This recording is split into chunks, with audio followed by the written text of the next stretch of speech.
The auctioneer's voice cut through the morning air like a blade through old rope. Number 14 Prosper Street, Victorian residence, approximately 4,000 square feet. 3 stories plus a tower. Condemned by the county in 1991.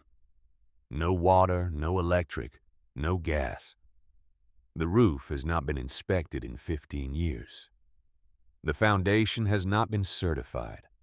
Starting bid is $12. She paused, looking up over her reading glasses.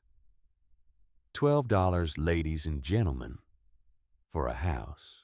A man in the third row turned around in his folding chair and grinned at the room. His teeth were yellow from coffee and decades of Marlboros. That's the haunted house, Janice. The room laughed. A few men shook their heads. A woman in the back coughed into her sleeve. Someone else muttered something about pity, and someone else said something about good lumber going to waste. The auctioneer waited. She had done this enough times to know exactly what was coming. She picked up her pen to mark the property unsold. A hand went up in the back row. The room went silent, not gradually, all at once, like someone had closed a heavy door. The hand belonged to a man with white hair cut close to his scalp and eyes the color of November. His knuckles were thick and weathered. The skin on the back of his hand showed every one of his 74 years, and 42 of them spent holding a level of tape measure, a structural blueprint, a pencil sharpened with a pocket knife. The hand did not tremble. It rose plainly the way a man raises his hand when he means it. Beside him sat a woman of 71. Her hands were folded in her lap. Her knuckles were swollen at every joint. The fingers slightly bent, the way arthritis bends them when it has been working on a person for a decade and a half. She wore a thin gold wedding band on her left hand. Her right hand rested on top of his thigh lightly like a question she had been asking for 51 years and never tired of. $12. His voice was low and steady, not loud, not asking permission. The auctioneer took her glasses off. She put them back on. She looked down at her clipboard, then back at the man. Sir, do you understand this property has been condemned for 33 years? Do you understand the third floor was sealed by the previous owner and has not been opened since 1959? Do you understand there is no certification on the foundation, no inspection on the roof, no warranty of habitability? I am a licensed structural engineer in the state of Ohio, the man said. I've been in practice 42 years. I know what I'm buying. The room stayed quiet. The auctioneer waited another 10 seconds, long enough for someone to challenge the bid. Nobody did. Most of them looked at the floor. One man in a brown jacket looked at the back of the old man's neck and then turned away. $12 to the gentleman in the back.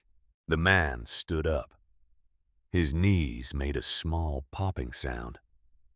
His wife rose with him, her right hand sliding off his thigh and finding his elbow. And the two of them walked down the aisle together, past 30 people who would not meet their eyes. He laid 12 crumpled dollar bills on the table. The auctioneer counted them. 3 5s, 2 1s, 1 5 again because she had miscounted. $12. She handed him a single brass key on a plain metal ring. Good luck. She did not sound like she meant it. Outside the courthouse, the October air smelled like wood smoke and burnt leaves. The man stood on the steps with the key in his palm. His wife stood next to him a little closer than she usually stood, the way a woman stands when she is not sure whether the next thing that happens will hold her up or knock her down. The man closed his fingers around the key. 60 years. A plastered wall on the third floor of a house nobody had wanted. And what this old engineer was about to find behind that wall would shake every soul in this dying Ohio town to the bone. 2 weeks earlier, Linden Drive ran east to west through a quiet block of Columbus, Ohio. The houses on Linden Drive were not fancy. They were ranch-style places built in the early 1980s with brick fronts and aluminum siding on the back. And most of them had two-car garages and a basketball hoop nailed somewhere it shouldn't be. The Whitfield house sat at the end of the street. White siding, black shutters, a magnolia tree in the front yard that had been planted by Calvin Whitfield in the spring of 1983, when the magnolia was a sapling, and his oldest son was 3 years old, and the world still felt like a thing a man could shape with his hands. Now the magnolia was 41 years old and 17 feet tall, and there was a sign in the front yard, "For sale, sold." Calvin Whitfield stood at the kitchen sink. He was holding a coffee mug that said, "World's Best Grandpa," in faded red letters. The mug had been a gift from his 3 grandchildren when his youngest was 4 years old. She was 19 now. She had not called him since Christmas the year before. He turned the mug in his hand and read the letters, and then turned it again and read them again. Through the kitchen window, he could see his oldest son, Sterling, taping the sold banner across the front of the "For Sale" sign.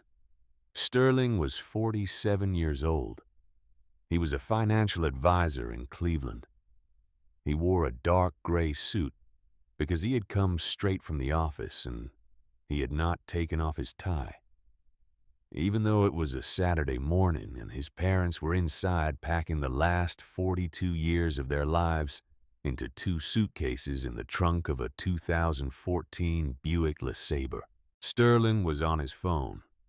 He had been on his phone for the entire 2 weeks since the sale had been arranged.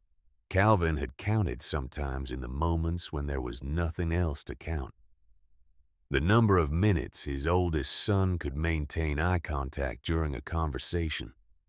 The record was 40 seconds, and that was on Christmas morning 2 years ago, and Sterling had been talking about his portfolio.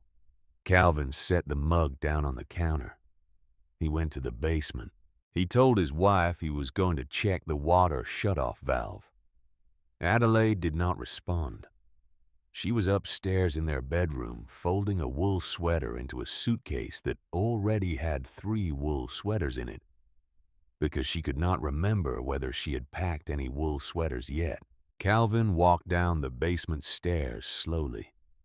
The 3rd step from the top had creaked since 1987 when he had repaired it after his middle child had fallen through it. He had repaired it well. The creak was not a structural issue. The creak was a piece of memory the wood had decided to keep. At the bottom of the stairs was Calvin's workbench. He had built it in 1985 from oak he had pulled out of a barn in southern Ohio. The barn had been built in 1908, and the oak was over 100 years old when Calvin sawed it into the legs of his bench. The bench was now 39 years old. It would outlast him. He had always known that. He had been comfortable with it. Calvin put both his hands flat on the workbench. He closed his eyes. He stood there for 20 minutes.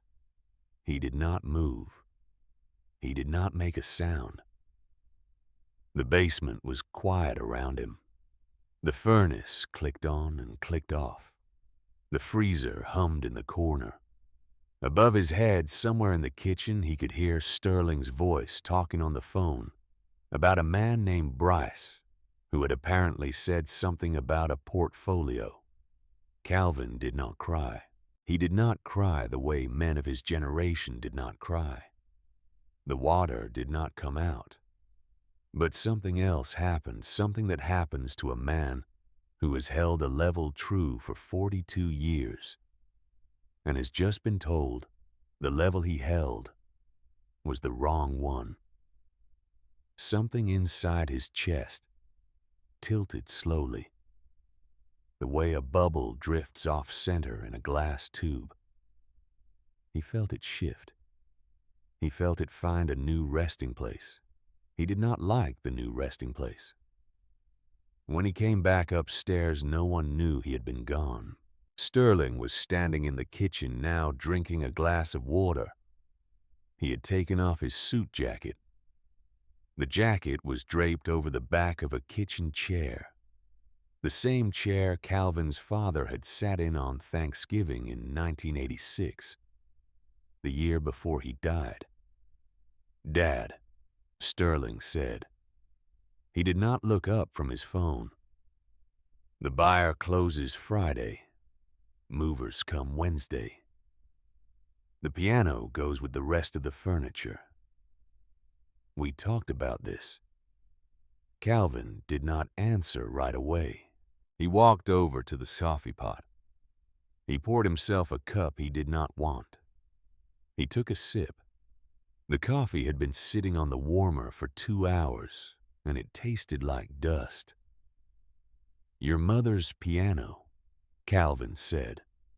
His voice was even. "She's had it 31 years, and the buyer doesn't want it." Sterling finally looked up from his phone. He had his mother's eyes gray-blue, the same shape. He had Calvin's jaw. He did not look like either of them when he was talking about money. "Dad, the equity in this house is the only retirement plan you and Mom have. Split 3 ways, it gives each of us enough to manage things." Calvin set his coffee cup down very gently on the counter. "Each of us. Not you and Mom and each of us, just each of us." He had heard it.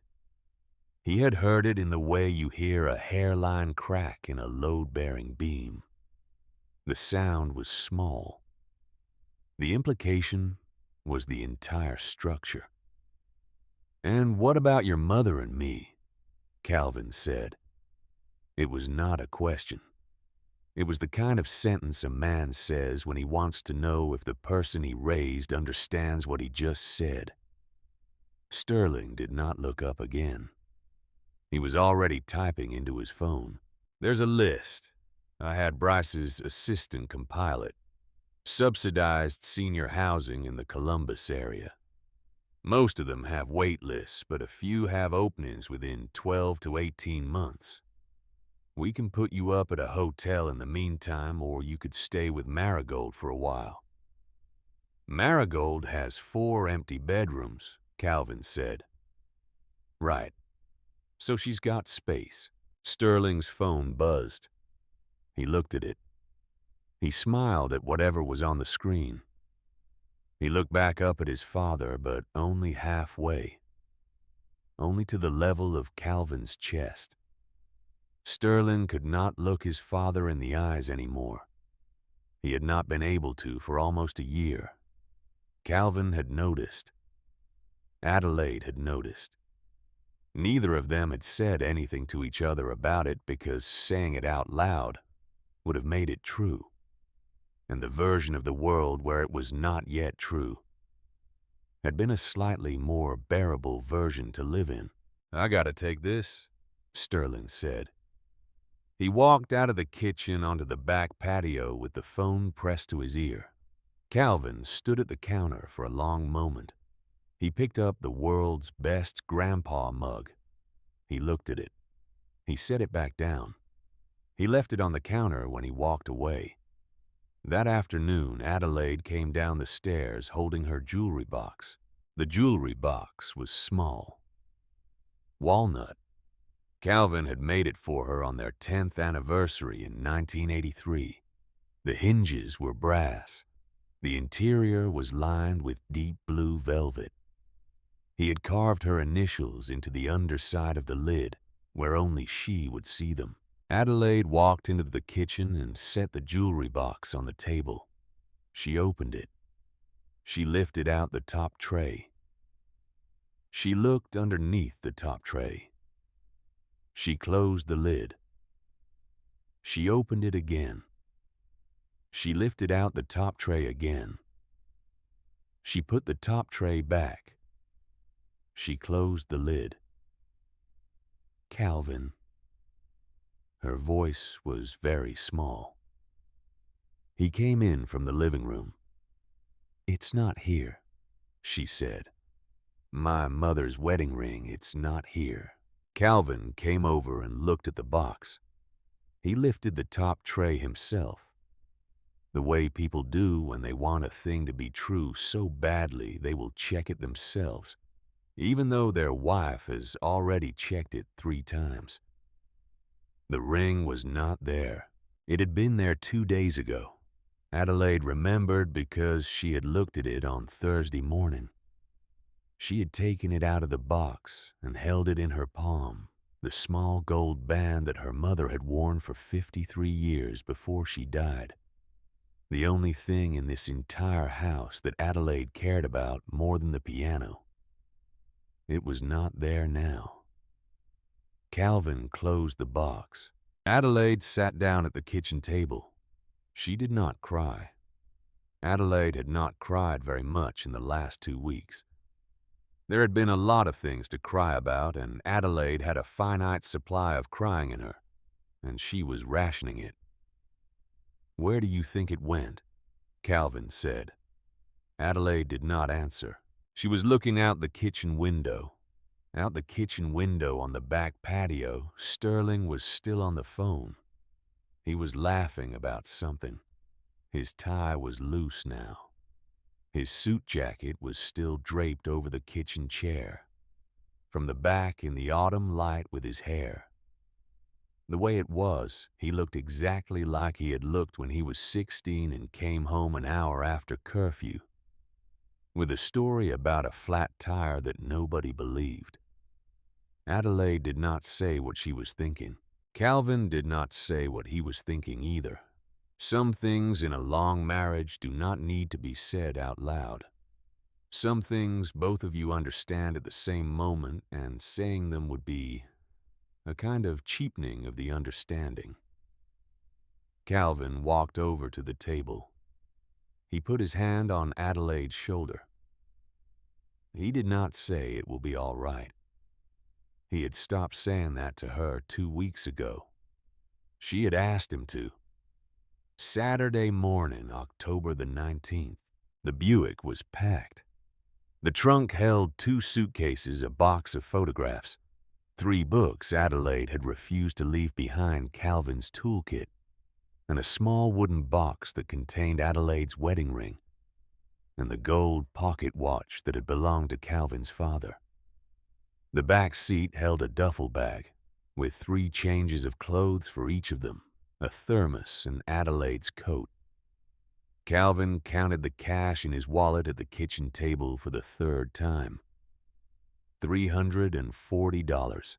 He folded the bills and put them back in his wallet, and put the wallet in his back pocket. Adelaide was sitting on the front porch step, with the door of the house open behind her. She was looking at the magnolia tree. The tree was 41 years old. It had been planted on the day Sterling came home from kindergarten, with a paper cutout of a magnolia leaf he had colored green and brown. Calvin had gone to the nursery that weekend and bought a sapling. Sterling pulled into the driveway in his Audi. He got out. He walked up the front walk. He stopped on the bottom step. "Mom." Adelaide looked at him. "I came to say goodbye." Adelaide did not answer. Sterling stood there for a moment. He shifted his weight. He looked at his mother, then at his father in the doorway behind her, then back at his mother. Marigold said the timing isn't good, Sterling said. She's swamped at work. Royce isn't answering anyone's calls right now. I think he might have gotten a new number. So you guys are gonna have to figure something out for the next couple of weeks. The hotel I mentioned, or goodbye Sterling, Adelaide said. She said it the way she had said it when he had been 5 years old, and standing at the door of his kindergarten classroom on the first day of school. The same gentleness, the same finality, as if she were releasing him into something neither of them could fully see. Sterling stood on the bottom step. He did not say anything for almost 10 seconds. Then he turned around and walked back to his Audi, and he got in and he backed out of the driveway, and he drove away down Linden Drive, and he did not look in the rearview mirror. Calvin closed the front door of the house for the last time. He locked it. He put the key under the mat the way the realtor had asked him to. He took Adelaide's elbow and walked her down the front walk to the Buick, and he opened the passenger door for her, and he closed it gently after she got in, and he walked around to the driver's side and got in himself, and he sat for a moment with his hands on the steering wheel, looking at the magnolia tree. "Where do we go?" Adelaide said. Calvin turned the key in the ignition. East. He didn't know why he said east. There was nothing east of them that he knew of. But west was Cleveland, where Sterling lived, and north was the long highway up to the lake, and somewhere out there was Marigold with her 4 empty bedrooms and her bad timing, and somewhere even further out there was Royce with his new phone number that nobody had. So east it was. The first hour out of Columbus, neither of them spoke. Calvin drove. His hands stayed at 10 and 2 on the wheel the way they had stayed at 10 and 2 for 50 years. The Buick was a 2014 model with 140,000 miles on it. The transmission was good. The brakes had been replaced 2 years ago. The radio worked, but Calvin did not turn it on. He did not want music. He did not want voices. He wanted the sound of the road under the tires and the sound of his wife breathing in the seat next to him. And that was all the sound he wanted. The country flattened out as they drove. Cornfields, soybean fields, small farmhouses set back from the road behind dirt drives, a grain elevator rising up against the gray October sky, a tractor moving slowly across a brown field kicking up dust. Calvin watched it all the way. A man watches a thing he has lived next to for 74 years and has only now started to see clearly. Adelaide's hands were folded in her lap. Her knuckles were swollen. The arthritis had been getting worse over the last 6 months, although she had not told Calvin that. He knew anyway. He had watched her stop reaching for the high cabinet last spring. He had watched her start opening jars by holding the jar between her knees and twisting the lid with her right hand, because her left could not grip anymore. He had watched her, and he had said nothing because saying something would have shamed her. And Calvin Whitfield had never in 51 years of marriage shamed his wife. After 3 hours, Calvin needed to stop for gas. The needle was almost on E. He took the next exit. The exit dropped them onto a 2-lane county road that ran through flat farmland and old fence lines, and after 20 miles of that road, they came over a small rise and saw a town in the distance. The town had a green sign on the side of the road. "Welcome to Brixton, Ohio. Population 2,000. The sign looked like it had not been updated in a long time. The 2,000 had a small streak of rust running down through it. as if the actual number had been smaller for some time, and the town had simply decided not to acknowledge it. Calvin drove down what turned out to be the main street of Brixton.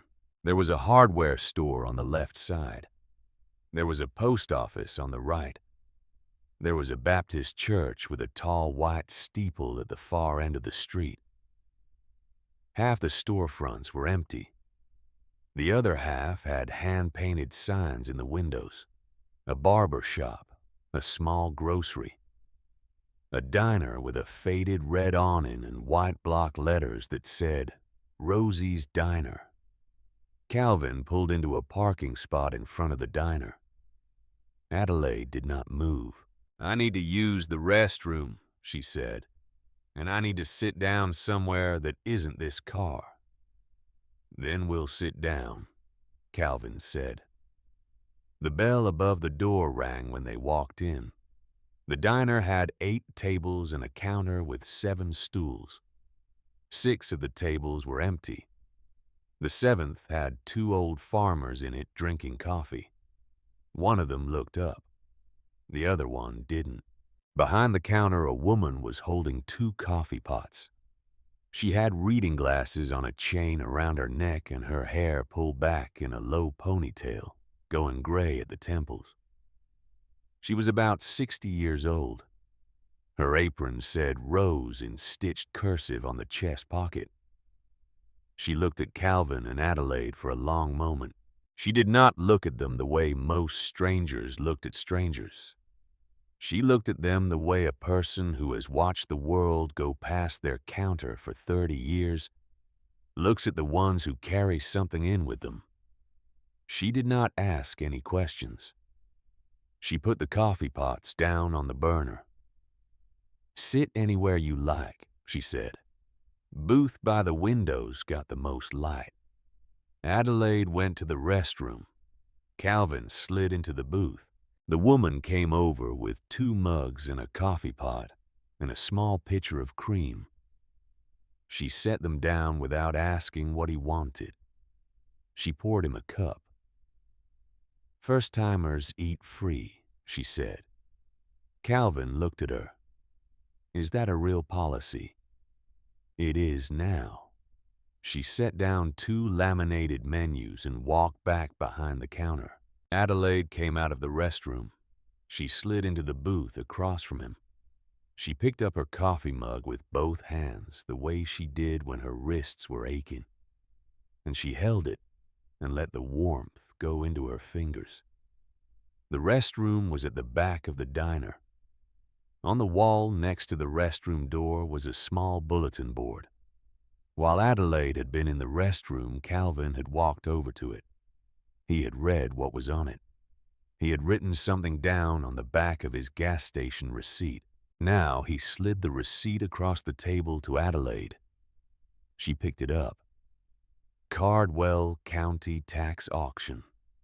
The receipt said, in his small, careful engineer's handwriting, Saturday, 10 a.m. County Courthouse, 13 properties. And under that 14 Prosper Street, Victorian, condemned. Starting bid, $12. Adelaide read it. She read it again. She set the receipt down on the table. $12, she said. $12. The woman in the apron came back to the table with a slice of blueberry pie on a small plate. She set it in front of Adelaide. Adelaide had not asked for pie. The woman did not explain. She walked back behind the counter. Adelaide looked at the pie. She looked at Calvin. "That's the Bellinger place." The woman set it from behind the counter without turning around, while she rinsed a coffee mug in the sink. 14 Prosper. Been empty since old Clara died in '83. Calvin looked at her. "That long?" 60 years, give or take. Kids around here call it haunted. Every old house makes noises. People hear what they want to hear. "Is it haunted?" Calvin asked. The woman finally turned around. She dried her hands on a dish towel. "Mister, in my experience, the only houses that are really haunted are the ones nobody loved enough. That house up on Prosper, somebody loved it once. Whatever's in there now is just waiting for somebody to love it again." She paused. "I'm Rose, by the way. Rose Hartwell. I own this place." Calvin Whitfield. "Adelaide." Rose Hartwell nodded. Adelaide looked down at the slice of blueberry pie. She picked up her fork. She took a small bite. She set the fork down. "Calvin," she said. She did not look at him. She looked at her hands folded around the coffee mug, the swollen knuckles, the wedding band of 51 years. "We don't have anywhere else to go." Calvin looked at her for a long moment. "I know." He said it the way a man says it when he has known it for 2 weeks, but has not been able to say it out loud because saying it out loud would have meant admitting it was true.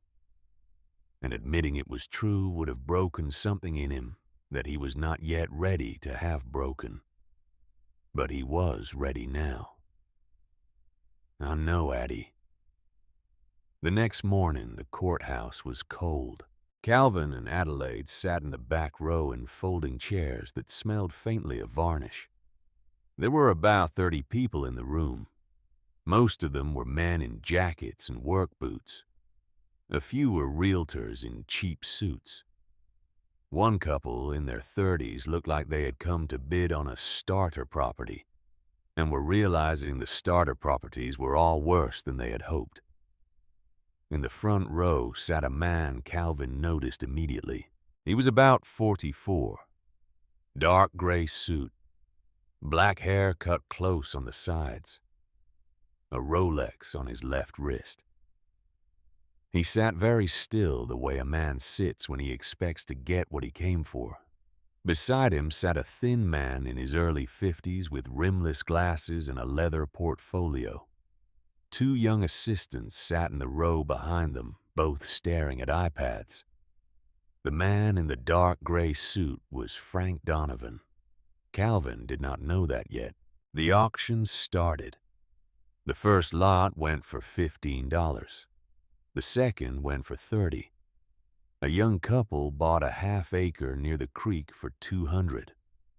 A landlord from 2 towns over picked up a pair of small houses for $800 each. The auctioneer came to the bottom of her list. Number 14 Prosper Street. She read the description in the same flat voice she had used for everything else. Calvin watched the man in the front row. The man in the front row gave a very small nod to the auctioneer. The auctioneer noticed it. She kept her face neutral. Starting bid is $12. The man in the front row started to raise his hand. Calvin raised his first. $12. The room went quiet. The man in the front row turned around in his seat slowly. The way a man turns around when he has just heard a sound he was not expecting and does not yet know what to do about. His eyes found Calvin in the back row. He looked Calvin up and down. He looked at Adelaide. He looked at the Buick parked outside the courthouse window. He looked at Calvin's wedding ring and at the buttons of Calvin's coat, and at the fact that Calvin's coat was 3 years older than it should have been. Frank Donovan leaned over to the thin man in the rimless glasses.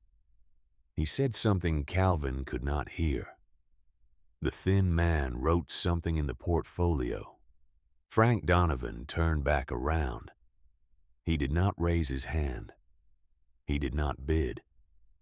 He sat very still and watched the auctioneer hand a single brass key to a 74-year-old man he had never met before, and as he watched, his jaw set. in a way that anyone who had known Frank Donovan for any amount of time would have recognized. Frank Donovan had been waiting 9 years for the house at 14 Prosper Street. This old man in the back row had just taken it from him for $12. And Frank Donovan was not a man who lost things and walked away. They drove to the house with the windows down.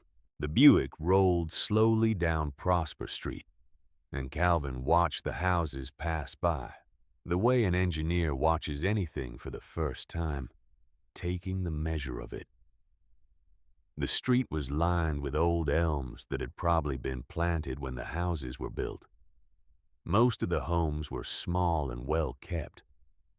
Picket fences, painted shutters, a woman raking leaves in a yard, a man on a stepladder cleaning out a gutter, a boy on a bicycle that was too big for him.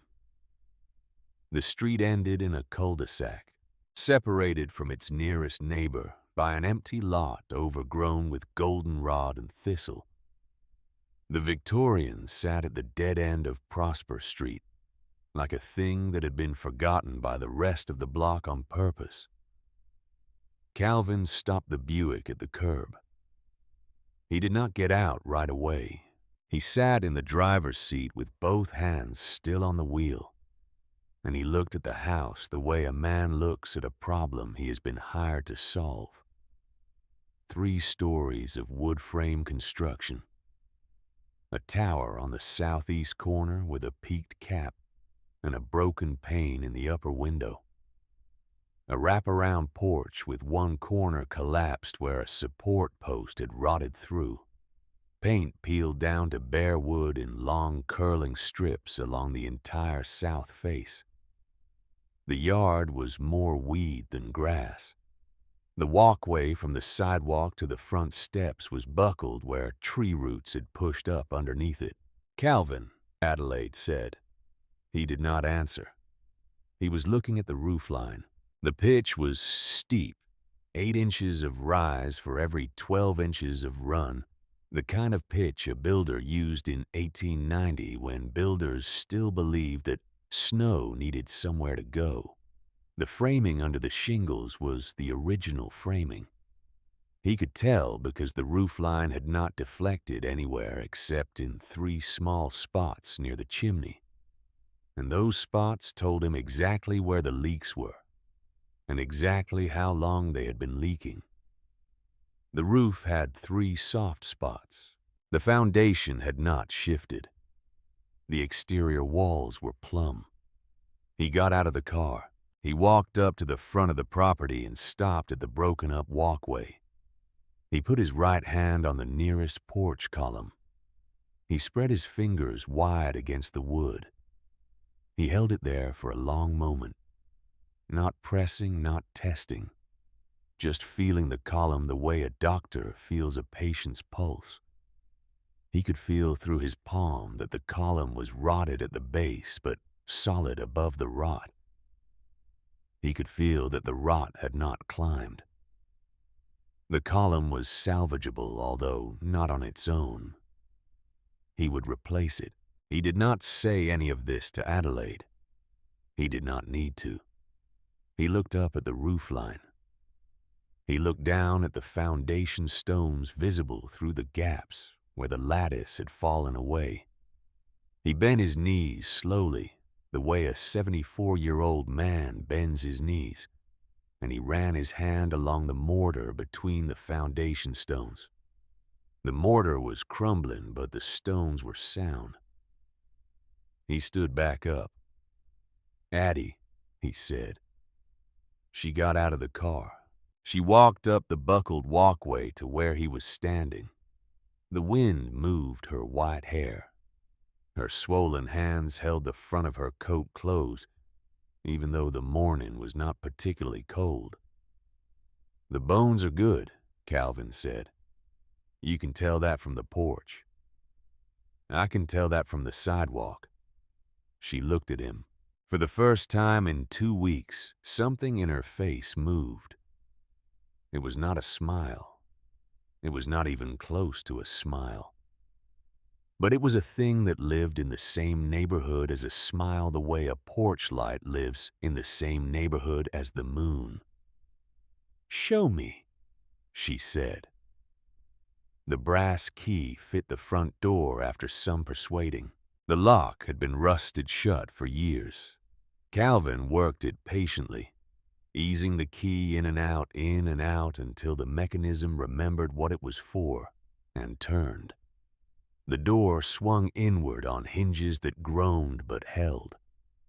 The smell came first: dust, old wood, something faintly sweet that might have been dried flowers from 60 years ago, kept somewhere in the house in an envelope or a drawer that no one had opened.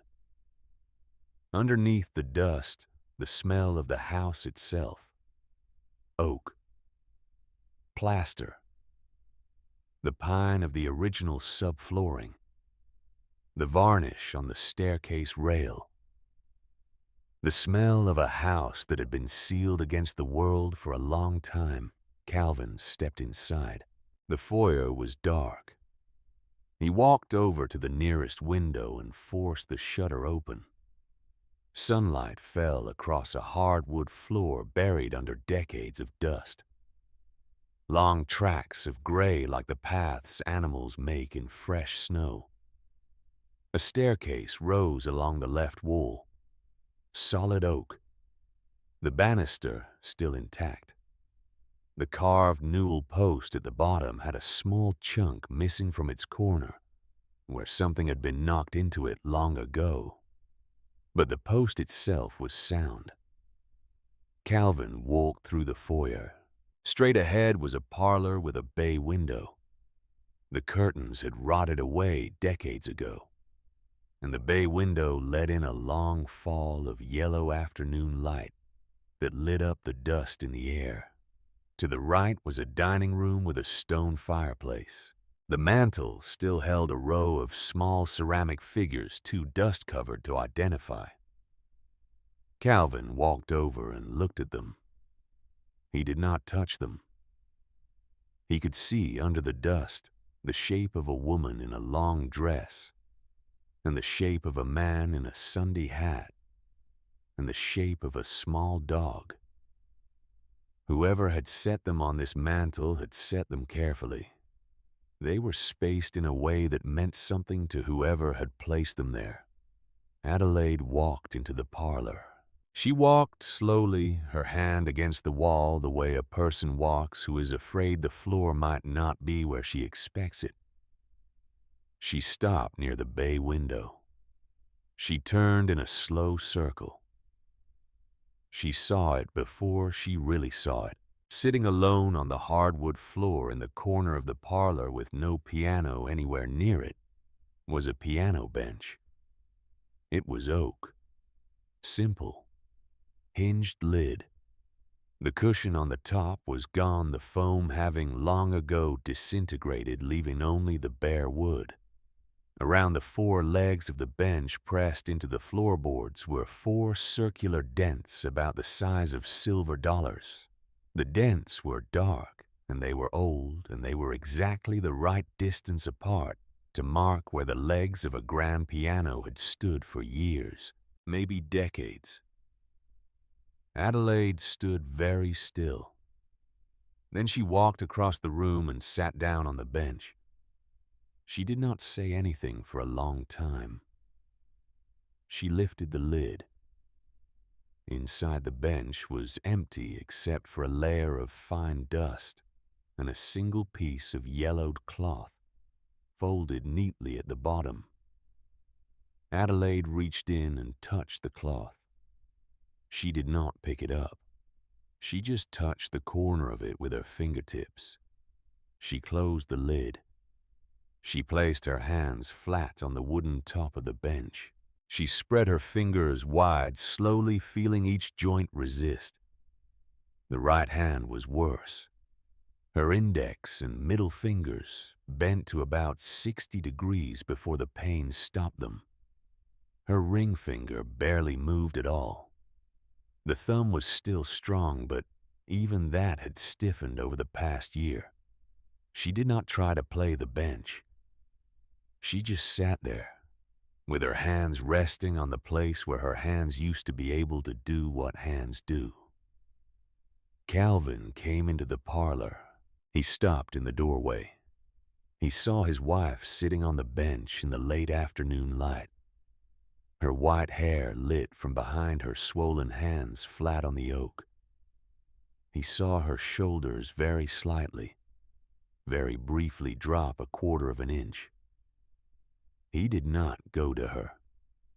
He stood in the doorway and gave her the gift that men of his generation gave their women when their women needed to break a little.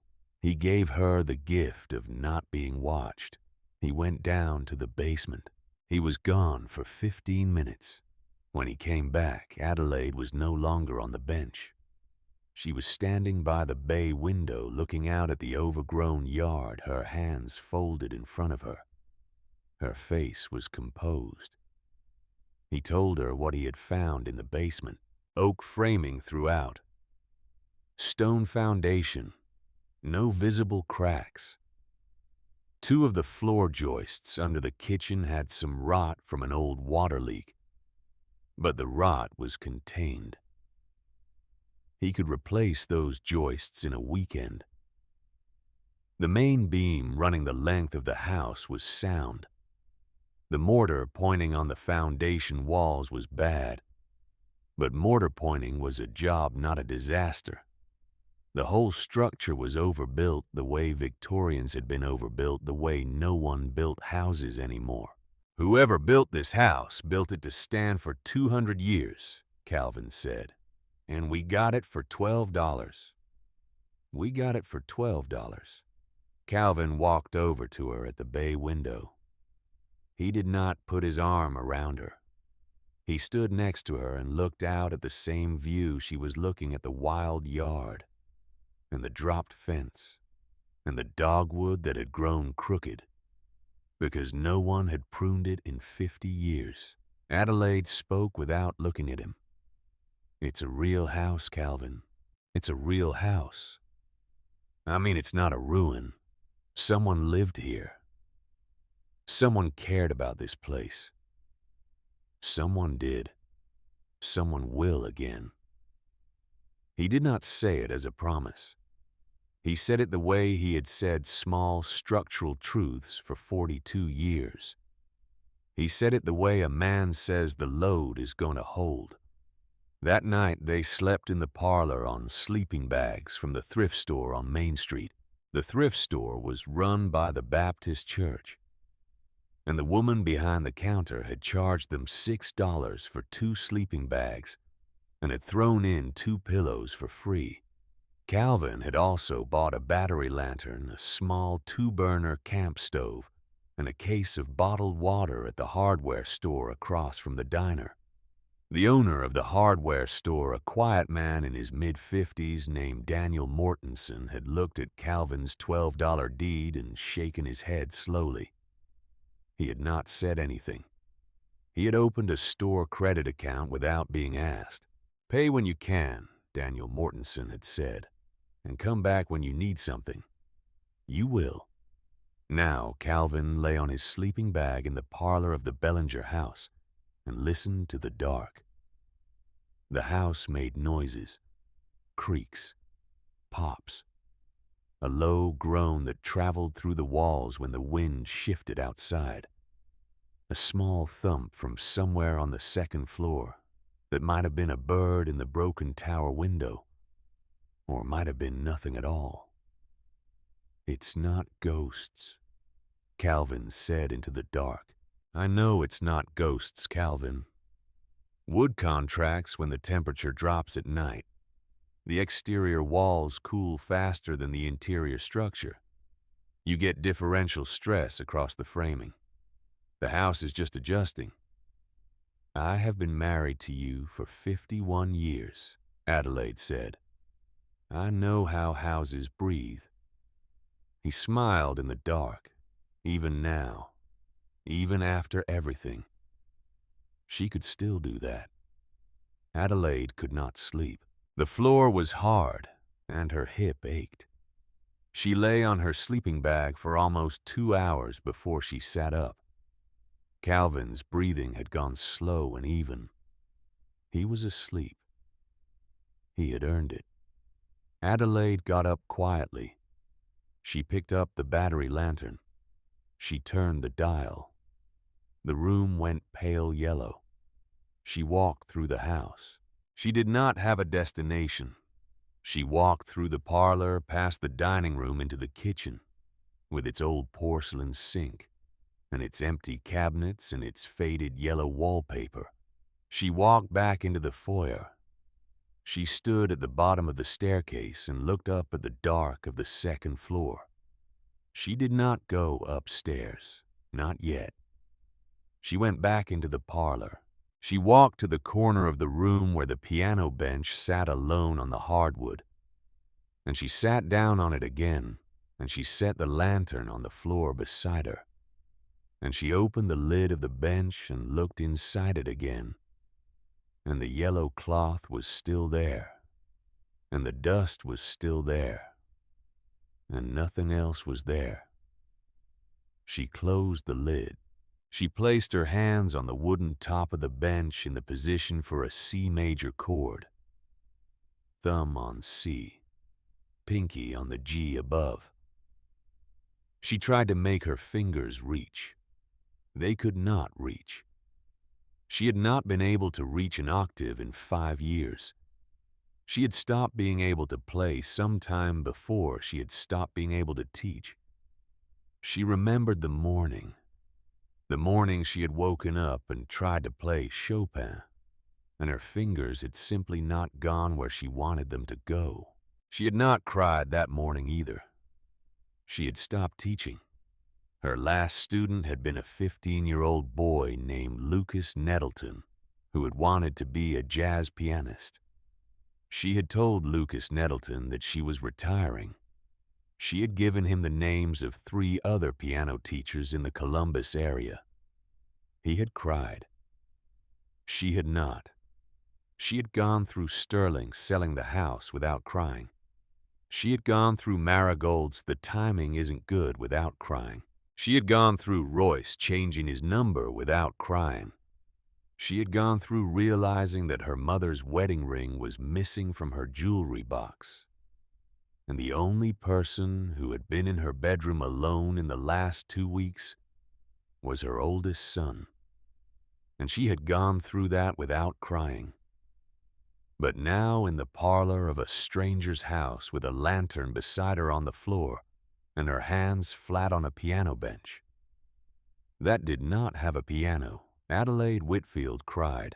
She cried quietly. She cried the way a woman cries who has been holding it for 2 weeks and has finally found a small, dark place to set it down. She cried for the piano her son had sold for $75 to a second-hand shop on Route 9. She cried for her mother's ring. She cried for the version of her hands that had once played Chopin in the parlor on Linden Drive at 7 o'clock on summer evenings with the windows open. She cried finally for the version of her children she had thought she had raised, and for the version she had in fact raised, and for the gap between them, which was as wide and as deep as anything she had ever known. Calvin found her there at first light. He did not say anything. He had heard her get up. He had let her go. He had lain on his sleeping bag in the dark and listened to her walk through the house, and he had known where she had ended up, and he had known what she was doing there, and he had given her almost 3 hours. Now he came in and sat down next to her on the bench. He did not put his arm around her. He sat next to her, his shoulder almost but not quite touching her shoulder, and they watched the morning come through the bay window and fill the parlor with the first sunlight that room had seen in 60 years. Calvin, yeah, I am very tired. I know, Addie. I do not know if I can do this. He did not answer right away. He looked at the bay window. He looked at the dust in the air lit up by the morning sun drifting slowly. He looked at the floorboards, at the 4 small dents in the wood at the bench where his wife was sitting. "You don't have to do this today," he said. "Today, all you have to do is have a cup of coffee. There's a diner on Main Street. The woman who runs it told us first-timers eat free. That was yesterday. Then today we pay for it." He stood up. He held out his hand to her. After a moment, Adelaide took it. The morning of the second day, Calvin started on the porch. He had his list written on the back of the auction receipt in his small, careful handwriting. Priorities in order: porch supports, roof patches, window glass, exterior paint where the bare wood was exposed to weather.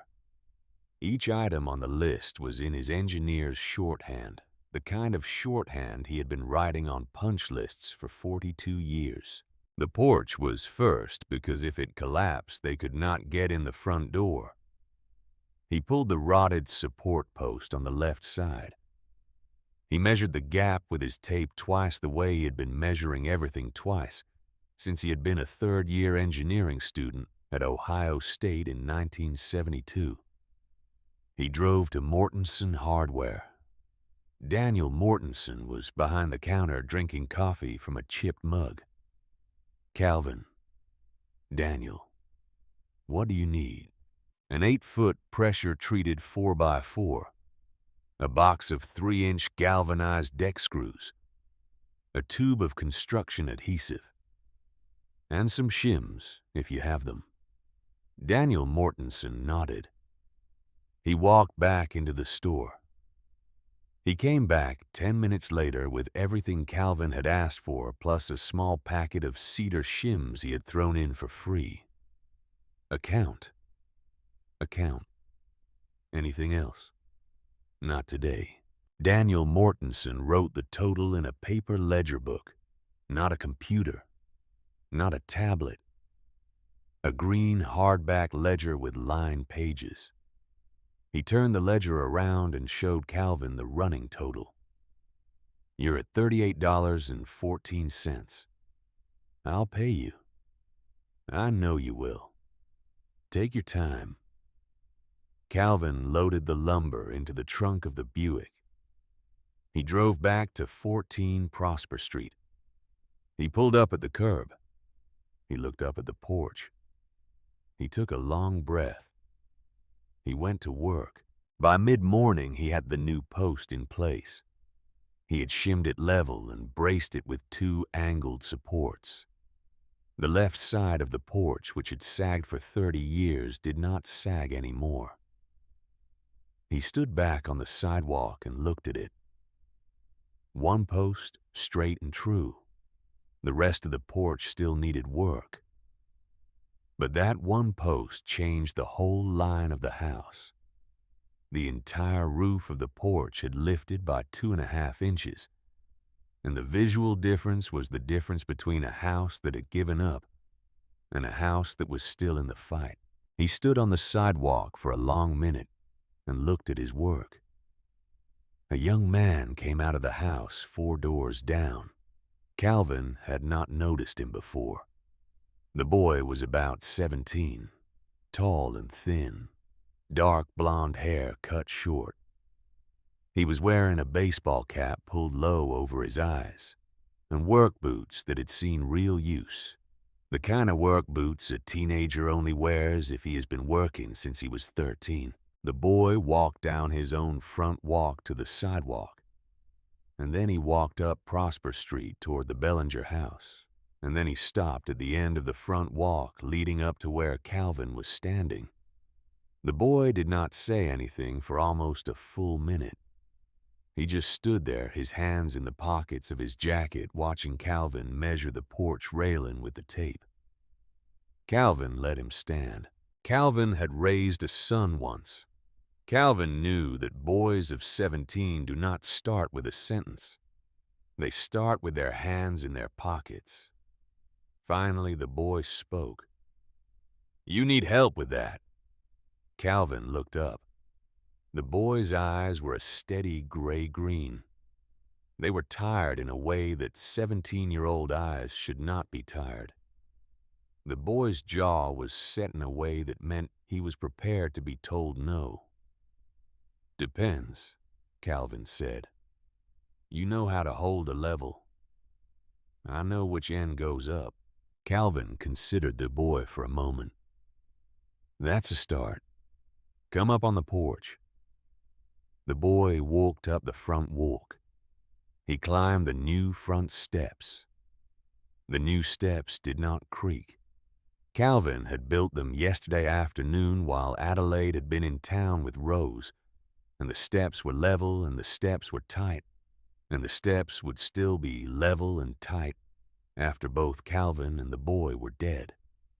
The boy stopped at the top of the steps and stood with his hands at his sides.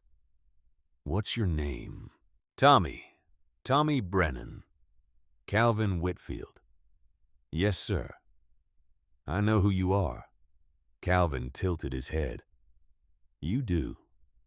My grandmother lives at the Brennan house 4 doors down. She told me about the house, about the auction. The whole street has been talking about you since yesterday afternoon. And what does the whole street say? Tommy Brennan looked at Calvin steadily. Mostly that you're crazy. Calvin almost laughed. He did not, but it was close. What does your grandmother say? Tommy Brennan looked at the porch column Calvin had just installed. He looked at it for a long moment. He looked at the angle of the support braces and at the way the whole left side of the porch had risen up where it had been sagging. He looked at the work the way a young man looks at work that has been done well by someone else. My grandmother says you're a structural engineer, Tommy Brennan said. She says the porch you're building is going to outlive everybody on this street. What's wrong with your grandmother? The boy did not flinch. He had been expecting the question. Pulmonary fibrosis, end stage. She was on a list for a transplant for 2 years, but she got bumped off the list last winter when they decided she wasn't a candidate anymore. She's 78. She's on oxygen most of the day. And your parents? Tommy Brennan's jaw tightened. My mother left when I was 4. My father died on an oil rig in the Gulf of Mexico when I was 9. I have lived with my grandmother in that house since I was 9 years old. I dropped out of school last year because I'm the only one who can drive her to her doctor's appointments, and I can't make it back to class on time. He said it flat. He said it the way a young man says a true thing he has said before to other adults who did not always know what to do with it. Calvin looked at the boy. Tommy, come over here. The boy walked over. Calvin handed him a level. An old yellow Stanley level. The level Calvin had bought at Mortenson Hardware for $3 yesterday. The kind of level Calvin had owned for 40 years before he gave away his old one to a young engineer at his retirement party. This level here, see that bubble in the glass tube? When the bubble sits dead center between the 2 lines, the surface is true. The world is straight. When the bubble's not centered, then something needs adjusting. The level doesn't lie. It's the most honest tool you'll ever hold. Tommy Brennan held the level in both hands. He held it the way a person holds a thing he has not been allowed to hold before. Yes, sir. Pays $15 an hour. I can use you 4 hours a day, 6 days a week for as long as it takes me to put this house back together. That's a job, Tommy. If you want it. Tommy Brennan held the yellow level in his hands and did not look up. I want it, sir. Then come back tomorrow morning at 7. Bring those work boots. Tommy Brennan nodded. He went home. Calvin watched him walk down the sidewalk to the Brennan house 4 doors down, and he watched Tommy Brennan disappear inside. Calvin stood on his new front steps and looked down the street at the small house where a 17-year-old boy was carrying a 78-year-old grandmother and a dead father and a missing mother, all by himself.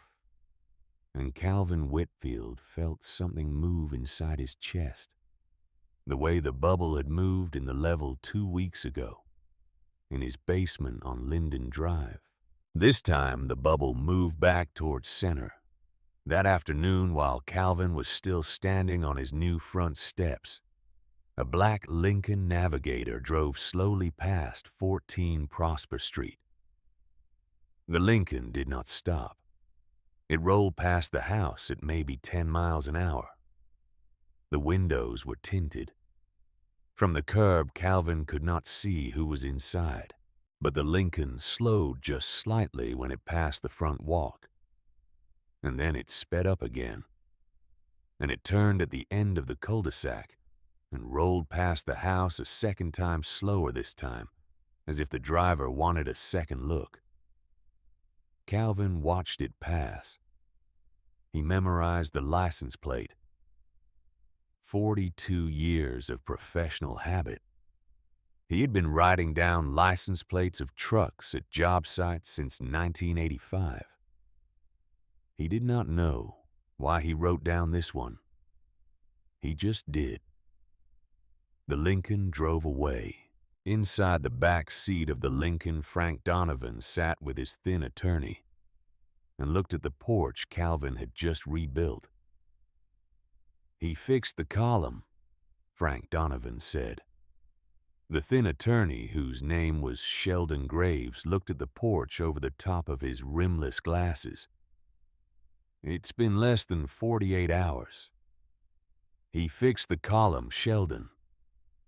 "I see that. That column has been broken since 2009. "I know." Frank Donovan tapped his fingers on the leather armrest. "Find out what he can afford. Find out what his wife's medical bills look like. Find out which of his children he's not speaking to and why. I want to know everything about that man by Monday morning." "Frank." "What?" "You said you were going to give it some time. You said you were going to wait for him to fail." Frank Donovan did not answer right away. He looked out the window of the Lincoln at the house where, 68 years ago, his grandmother Eunice had walked up the front steps with a Bible in her left hand and her resume in her right hand, and had been told no. Eunice Donovan had walked back down those steps and had cried in the cab of her husband's truck for an hour. Eunice Donovan had told that story at every family dinner for the next 47 years. Eunice Donovan had died in a 4-bedroom house 3 blocks from this one. In 2003, at the age of 75, looking out her parlor window at the silhouette of 14 Prosper Street, rising above the elms, Frank Donovan had been 23 years old when his grandmother died. He had been at her bedside. He had held her hand. She had asked him for one thing. He had promised. "Sheldon," Frank Donovan said quietly, "I waited 9 years already. I'm not waiting anymore. Find me a way." Calvin was up before dawn. He had the tools laid out on the 3rd-floor hallway by the time Adelaide came up the stairs with 2 mugs of coffee brewed on the small camp stove in the kitchen, a 22-ounce framing hammer, a cold chisel that had belonged to Calvin's father, a pry bar, a flashlight, a dust mask, and lying flat on the floor next to the rest of the tools, an old stethoscope that Calvin had bought at an estate sale in 1997 because he had thought he might find a use for it someday. and someday had finally arrived. Tommy Brennan came up the stairs at 7 o'clock sharp. He was wearing the same work boots and the same baseball cap as the day before. He had his grandmother's old wristwatch on his left wrist, a Timex from the 1980s with a cracked face. He had the yellow Stanley level Calvin had given him the day before tucked under his arm. He stopped at the top of the staircase. He looked at the wall at the end of the hallway. That's it. That's it. You're sure there's something behind there? Calvin walked over to the wall. He crouched down and ran his hand along the baseboard.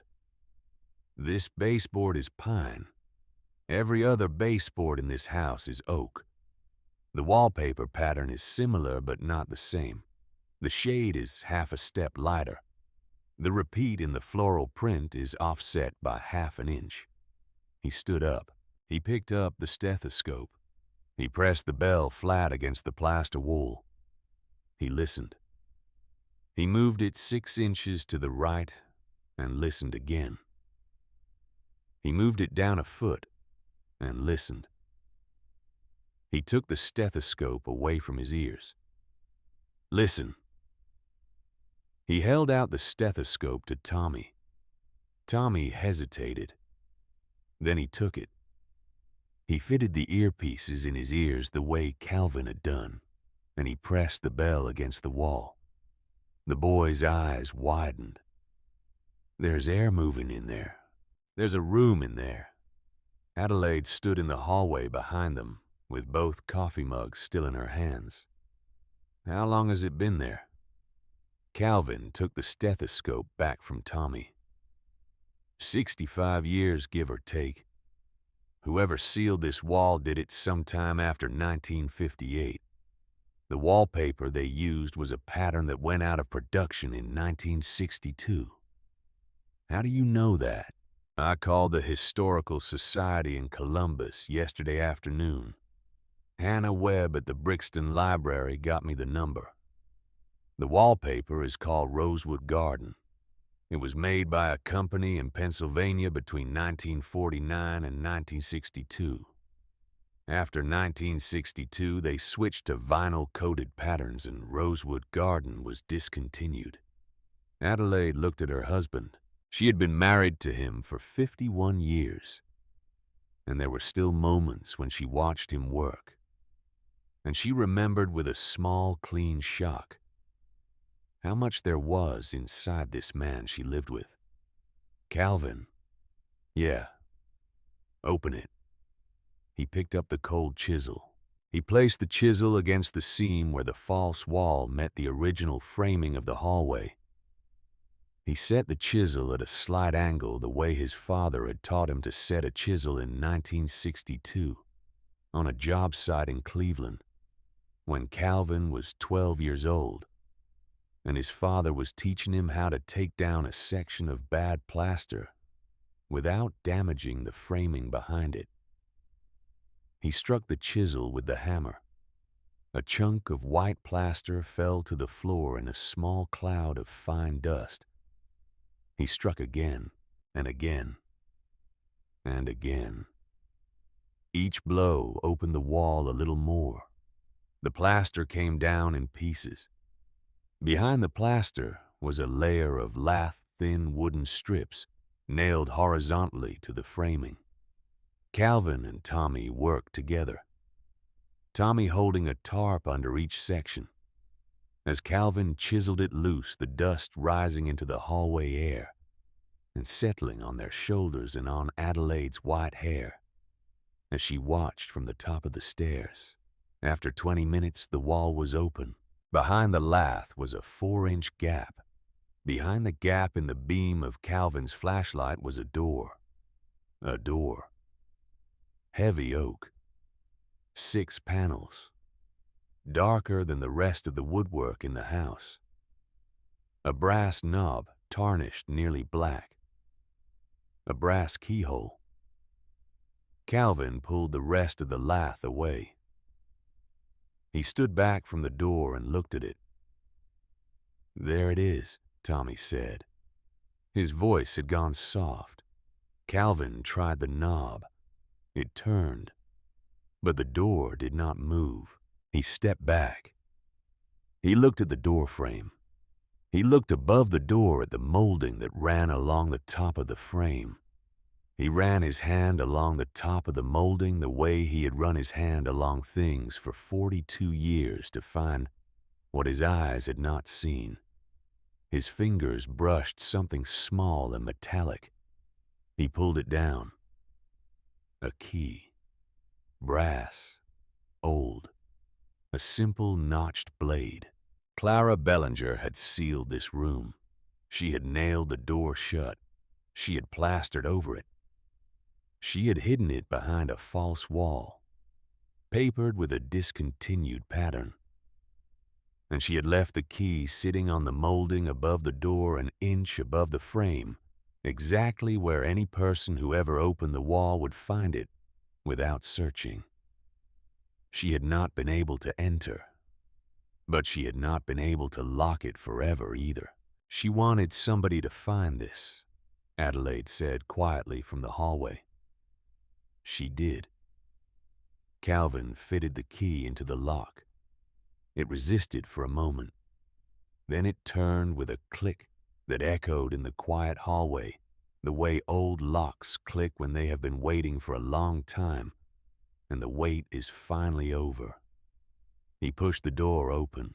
A rush of cool, dry air came through the doorway. The air carried a smell that was different from the rest of the house. Not dust and old wood, something closer to paper. Varnish, dried flowers, the same faint, sweet smell from downstairs, but stronger here, denser. Calvin stepped inside first.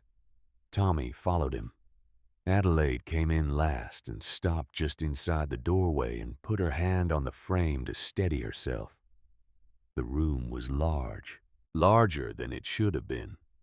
It ran the full width of the house on the east side. 2 tall windows looked out over the street.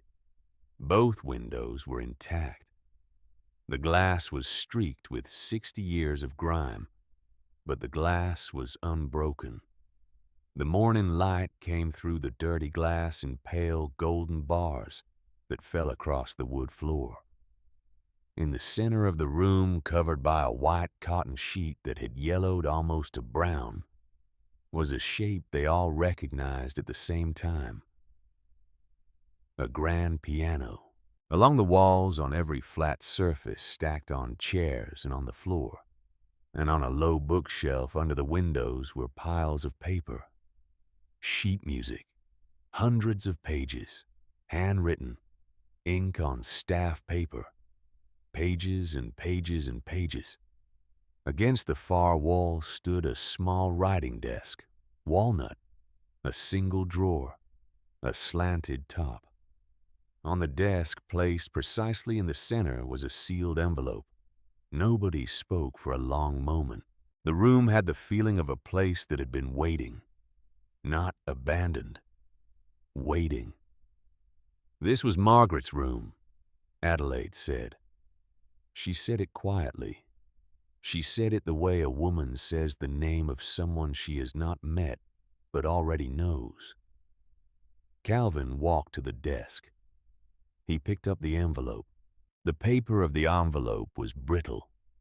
The flap had been sealed with old glue that had crystallized over the decades. On the front of the envelope, in careful handwriting that had faded to a light brown, were 4 words. To whoever finds this. He looked at Adelaide. She nodded. He opened the envelope carefully, sliding his thumb under the flap. The seal cracked. The paper inside was 2 pages, brittle but legible, written in the same careful brown ink as the front of the envelope. He read it aloud. Tommy stood with his back against the door frame, his arms crossed, his head down. Adelaide stood by the piano with one hand resting on the yellowed sheet that covered it, and as Calvin read, her hand did not move from the sheet. My name is Clara Bellinger. I am writing this letter in February of 1959, 1 year after the death of my daughter Margaret Ann Bellinger, who was 19 years old. Margaret was a pianist. That is not enough to say. Margaret was music itself. She heard things in the silence the rest of us could not. She played her first recital at 8. She won the state competition at 12. By 15, she had been accepted to the Cincinnati Conservatory on full scholarship to begin when she turned 18. In the fall of 1955, when she was 16, Margaret was in an accident. A horse cart on the county road lost a wheel and struck her on the left side. Her left hand was badly injured. The doctors said she would regain most of the use, but the fine motor control, the speed and precision a concert pianist requires would not come back fully. Margaret did not stop. She did not complain.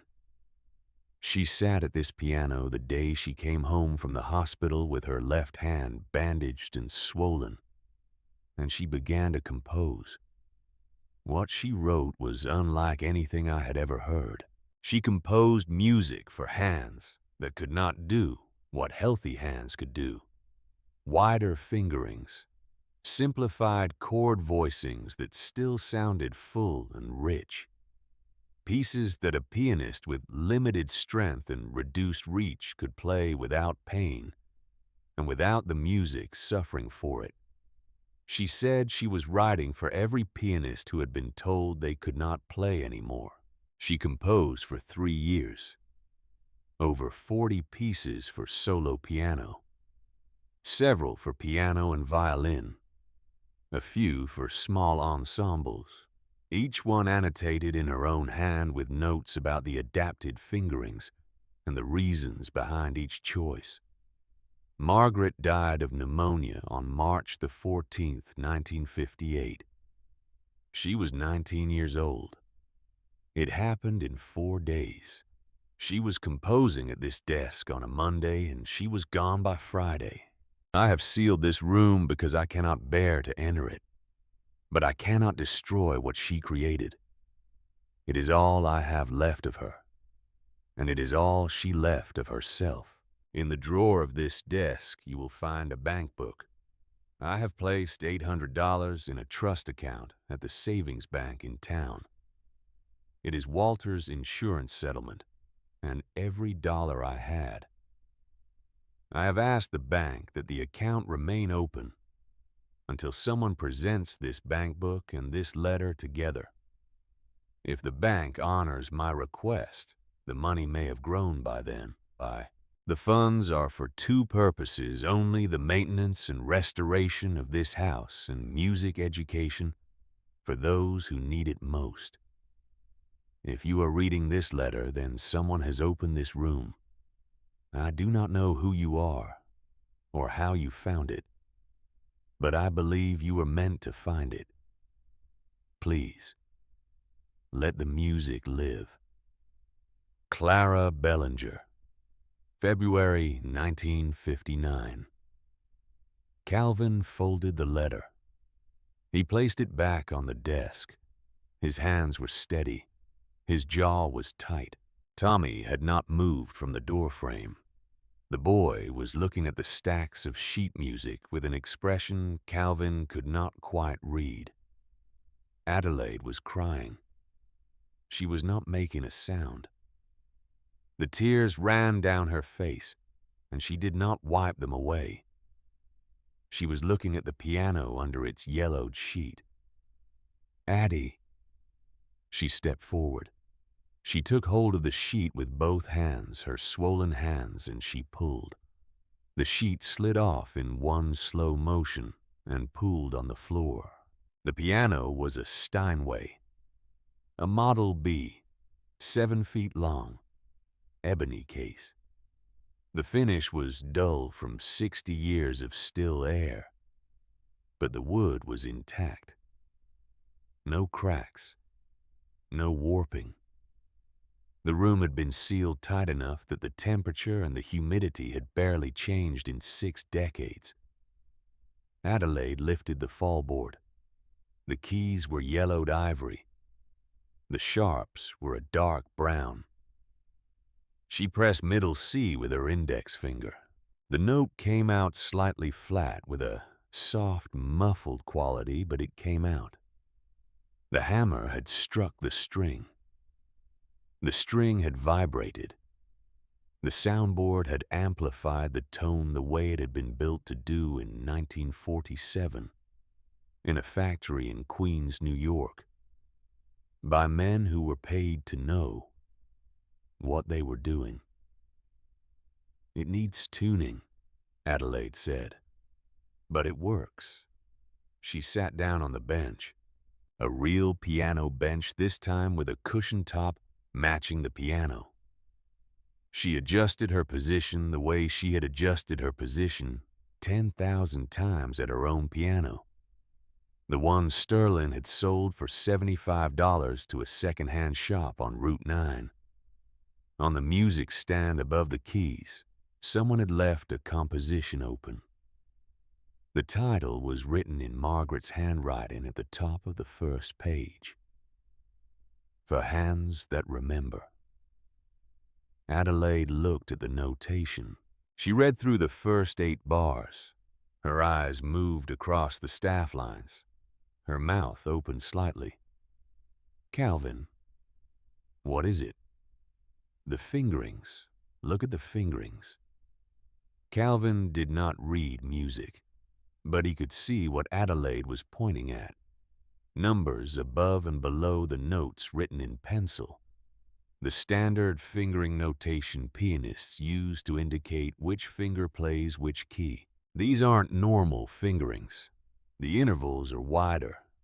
She's using the thumb and second finger where a standard arrangement would use the fourth and fifth. The chord voicings are spread differently. She designed these for someone with limited reach in the ring and pinky fingers.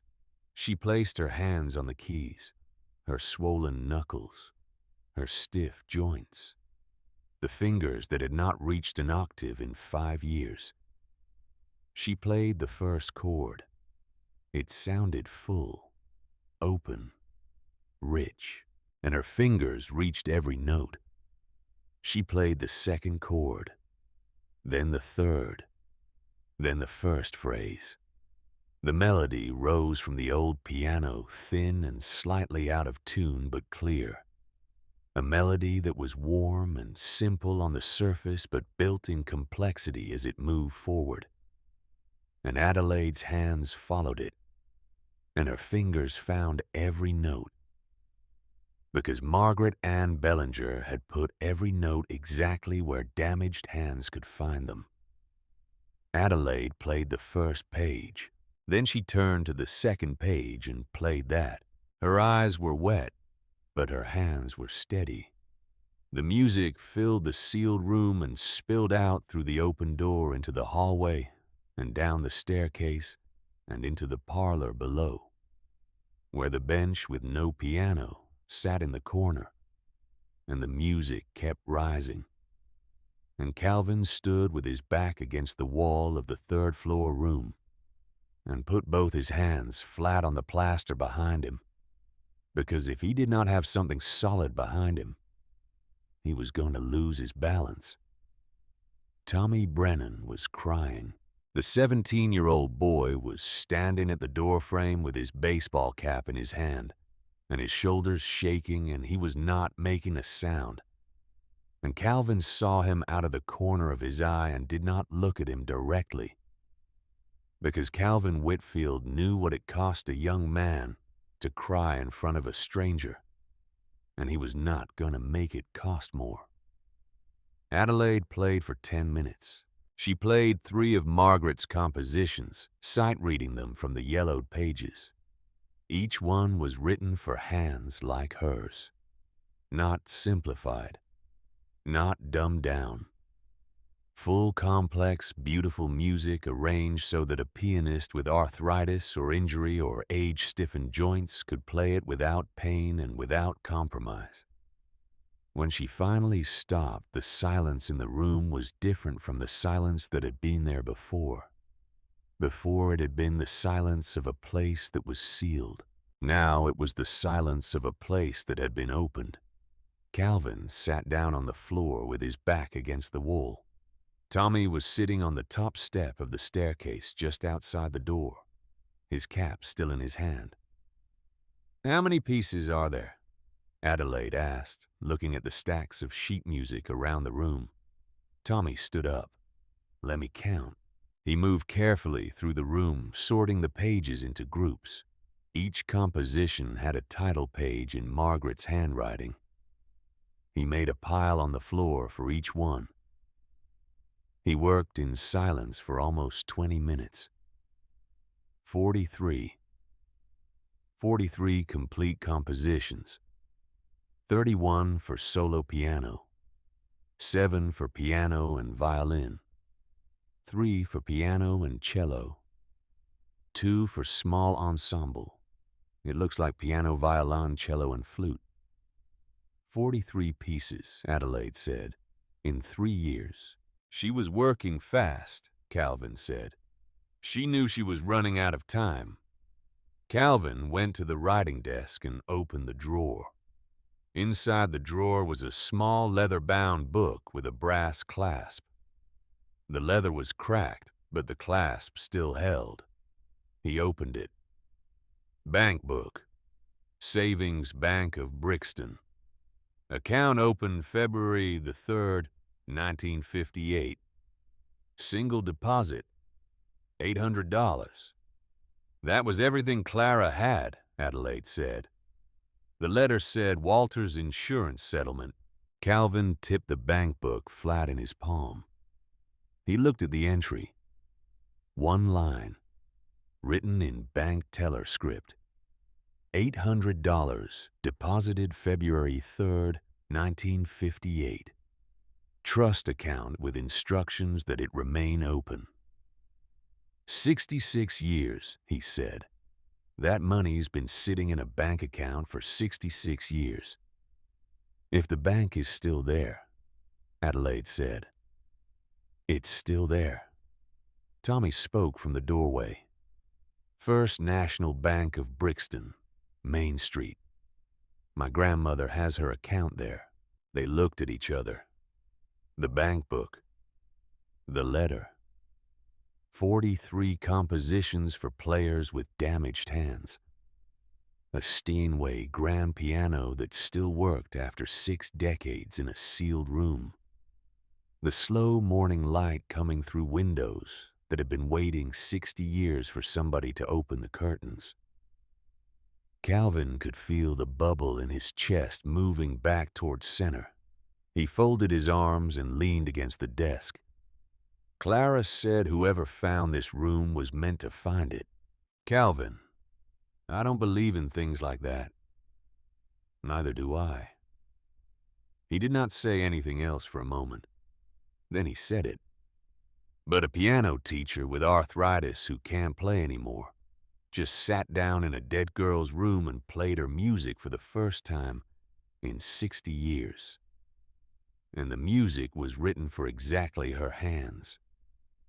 Adelaide looked at him. She looked at the piano, at the stacks of sheet music, at the letter on the desk, at the boy at the doorway who was no longer crying but who had not put his cap back on yet. I don't know what to call that. Me neither. He walked over to her and put his hand on her shoulder. But I'm not going to argue with it. That afternoon, while Adelaide was upstairs cataloging the sheet music with Tommy Calvin, put on the cleanest shirt he owned. It was a blue button-down, 20 years old, frayed slightly at the cuffs. He tucked it into a pair of slacks. He put on his good leather shoes. He combed what remained of his hair. He carried Clara's leather bank book in the inside pocket of his jacket against his chest. He walked to Main Street, The First National Bank of Brixton was a small brick building with green shutters and a brass plaque by the door that read, "Established 1897." A flag hung from a pole over the entrance. Calvin pushed the glass door open, and the old hinge groaned in a way that made the woman behind the counter look up.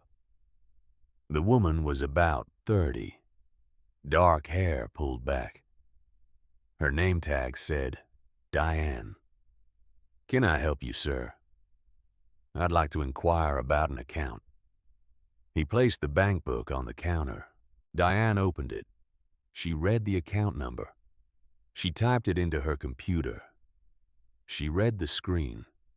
She typed the account number again more carefully this time. She read the screen again. She looked up at Calvin. She looked back at the screen. She looked back up at Calvin. "Sir." "Yes." "This account was opened in 1958. "I know. It's a trust account. It's been earning interest for 66 years. "I know that too." "Is it still active?" Diane picked up the phone on her desk. "Mr. Harmon, could you come out here for a moment, please? I have something you should see." She set the phone down.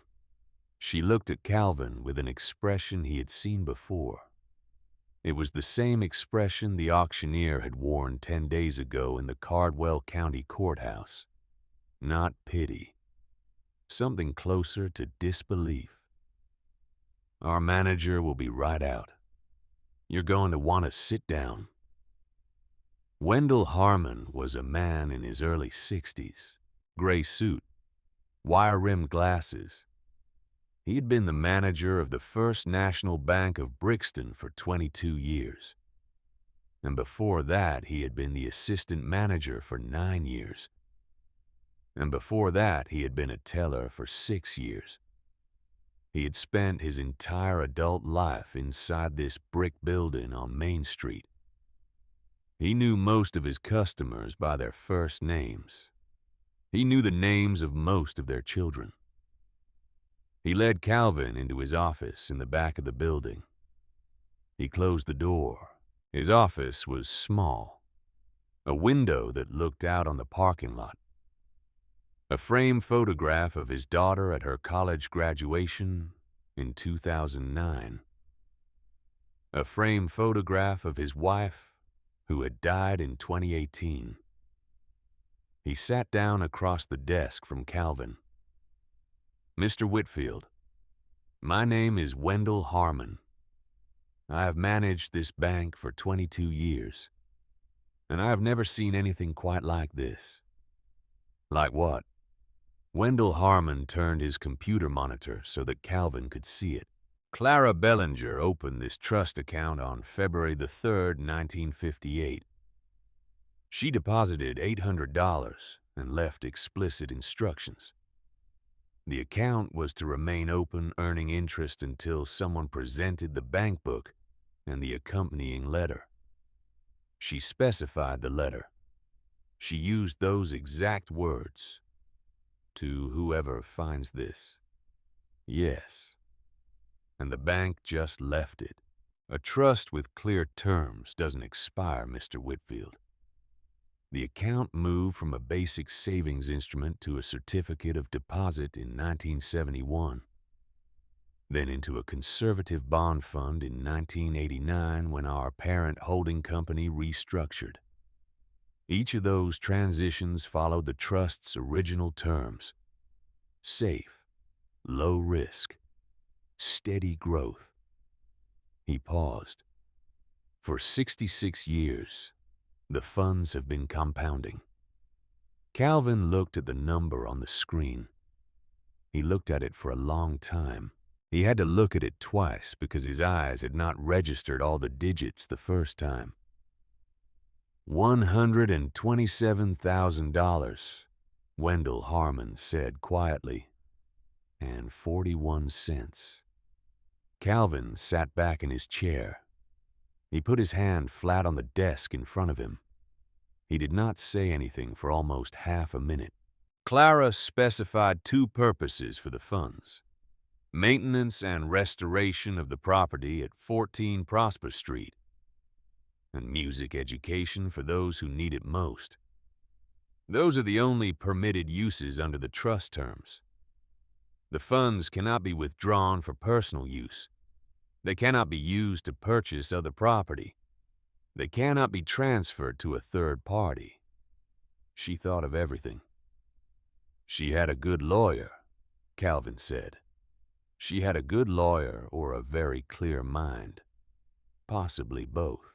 Calvin looked at Wendell Harmon. How fast can I access funds for the restoration? Tomorrow morning. I can have the paperwork drawn up by close of business today. You bring the deed. I bring the trust documentation. We sign it together. The funds are released against approved invoices for materials and labor. Approved how? You bring me invoices. I sign them off. As long as they relate to maintenance, restoration, or qualifying educational use, the funds are released within 48 hours. Wendell. Yes, Mr. Whitfield. Thank you. You haven't even seen the worst part yet. Calvin frowned. What's the worst part? Wendell Harmon hesitated. He glanced at the closed door of his office. Then he looked back at Calvin. 3 months ago, Mr. Whitfield, a man came into this bank. He asked about this account. Who? Frank Donovan. He was very polite. He said he was conducting due diligence on a real estate matter and wanted to confirm that the trust was still active. I told him I could not give him any information about an account he was not a party to. He understood. He left. Calvin did not speak. Wendell Harmon leaned forward slightly. Mr. Whitfield, I have lived in this town all my life. I have known the Donovan family since I was a child. Frank's grandmother, Eunice, was the meanest woman I ever met, and she raised that boy after his parents died in a car accident on Route 9 in 1985, when Frank was 5 years old. The apple did not fall far from the tree. Frank Donovan has wanted that house for 9 years. He came to me 3 months ago and asked about this trust. He left very quickly when he realized he could not get information from me. He is going to come for that house, Mr. Whitfield. I do not know how, but he is going to come for it. Calvin sat in the chair across from Wendell Harmon and looked at him steadily. How do you know all this? Because I went to the auction 9 days ago, Mr. Whitfield. I sat in the back row. I watched Frank Donovan sit in the front row with his lawyer and his 2 assistants. I watched him plan to buy that house for $12. And I watched you raise your hand. Wendell Harmon paused. I came home that night and I told my wife's photograph that something good might finally be about to happen on Prosper Street. He stood up. He held out his hand across the desk. Calvin stood up and took it. Mr. Whitfield. Call me Calvin. Calvin, the First National Bank of Brixton is on your side. I want you to know that. Whatever Donovan is planning, you call me before you call your lawyer. Do you understand? I understand. Calvin walked out of the bank with the bank book in his jacket and Wendell Harmon's business card in his pocket, and the certain knowledge that he had walked into a war he had not yet been told he was fighting. When Calvin got back to 14 Prosper Street, the black Lincoln Navigator was parked at the curb. A man in a dark gray suit was standing on the new front steps. He had his back to Calvin. He was looking up at the house. His hands were in the pockets of his suit pants. Calvin walked up the front walk. The man turned around when he heard Calvin's footsteps. He smiled. It was a polite smile. The kind of smile a man wears who has practiced it in mirrors. Mr. Whitfield. Frank Donovan. He held out his hand. Calvin did not take it. Frank Donovan did not seem surprised. He let his hand drop. I'd like a word with you if you have a few minutes. About your house. Calvin stood at the bottom of the front steps. Adelaide had come out onto the porch behind Frank Donovan. She had a kitchen towel in one hand. She had been making lunch. Frank Donovan glanced back at her, then turned to face Calvin again. His smile did not change. I think you and I have something to talk about, Mr. Whitfield. About this house. About the future of this property. I think we can help each other. Calvin looked up at him. Mr. Donovan, I think you should come back another time. Frank Donovan tilted his head slightly. When would be a good time, Mr. Whitfield? I'll let you know. Frank Donovan held Calvin's eyes for 3 full seconds. Then he nodded. I'll be in touch, Mr. Whitfield. He walked down the front steps. He walked past Calvin without looking at him. He got into the back seat of the Lincoln Navigator. The Lincoln pulled away from the curb and rolled slowly down Prosper Street and turned the corner and was gone. Calvin stood at the bottom of the steps. He looked up at his wife on the porch. Adelaide was holding the kitchen towel very tightly. Calvin. Yeah. Who was that man? Calvin walked up the steps. He took her arm gently. That was the man who's going to try to take the house from us. 3 days after that, Frank Donovan came back. He did not come alone. He came at 9 o'clock in the morning with a man named Sheldon Graves in the Lincoln Navigator. And he came with a real estate appraiser in a separate car. And he came with a man in a county jacket who said he was from the Cardwell County Department of Health and Safety. The county man had a clipboard. He stood on the new front steps and informed Calvin that the department had received an anonymous complaint about unsafe conditions at 14 Prosper Street. The department was required by law to investigate. Calvin stood in the doorway with his arms folded. The property has been condemned for 33 years, he said. I bought it 9 days ago at the county tax auction. I have a deed. The county sold it knowing it was condemned. There hasn't been time for any new conditions to develop safe or unsafe. The county man looked at his clipboard. Sir, the complaint was specifically about the structural integrity of the porch and the framing of the second floor. The department needs to inspect. The department is welcome to inspect. Calvin stepped aside. The county man went inside. He was in the house for 25 minutes.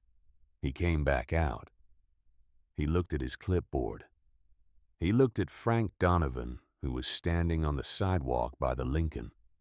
He looked back at Calvin. Sir, I am not finding any of the conditions described in the complaint. The porch is structurally sound.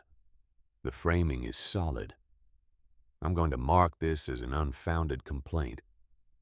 Frank Donovan on the sidewalk did not change his expression.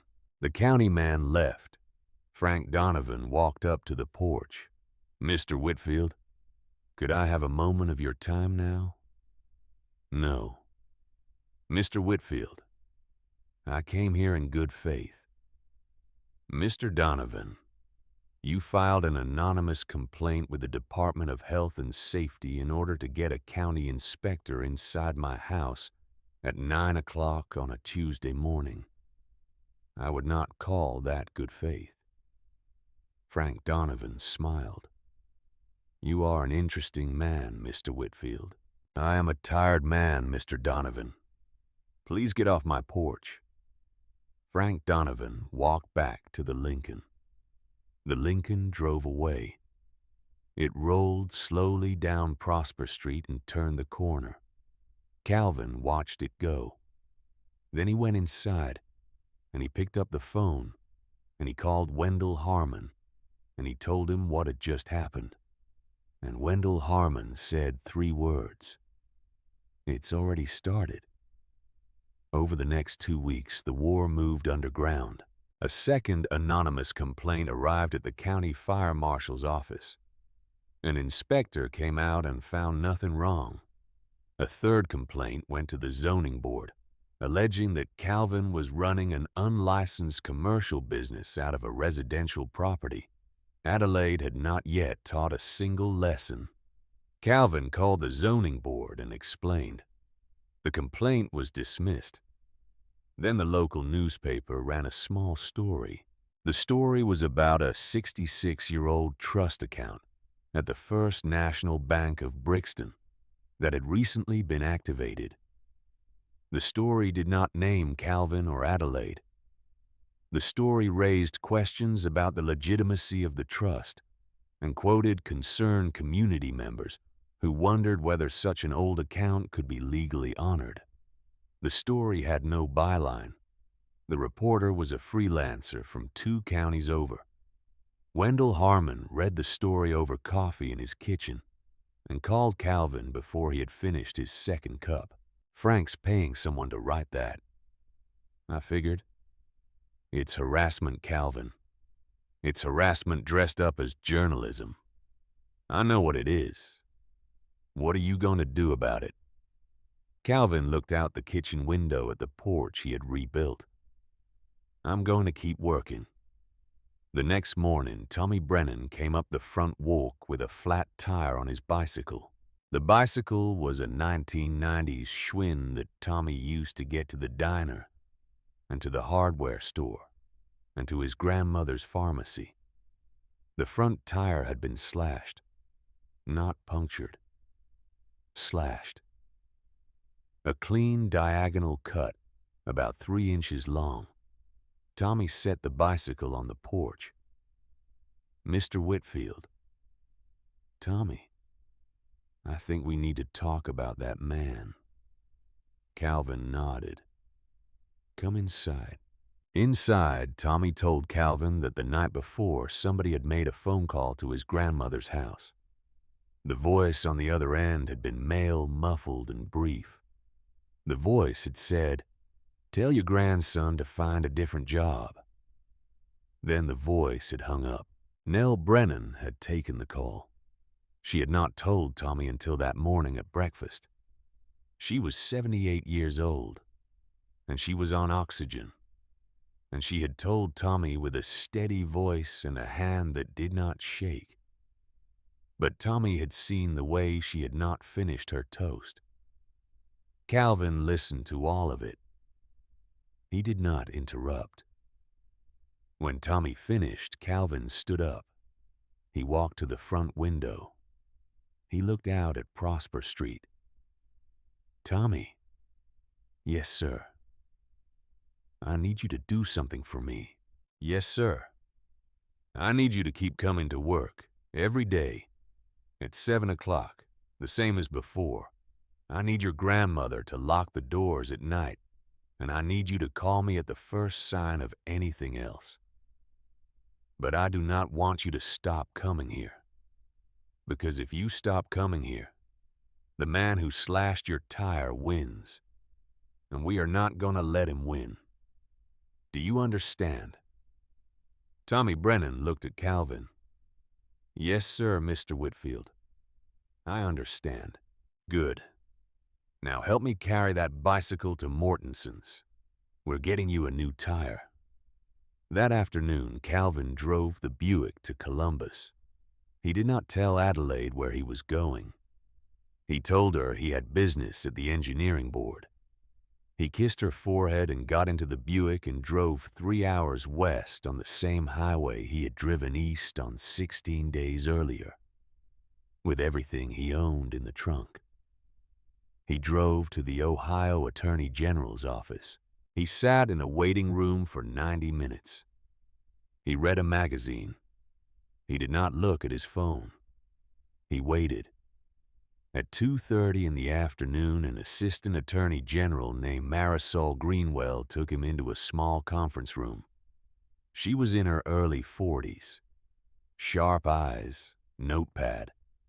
She listened while Calvin told her about Frank Donovan and the anonymous complaints, and the slashed tire, and the threatening phone call to a 78-year-old woman with pulmonary fibrosis. She wrote 4 pages of notes. When he was finished, she set down her pen. "Mr. Whitfield, I want to be honest with you. The State Attorney General's office does not typically open investigations on a single citizen's complaint.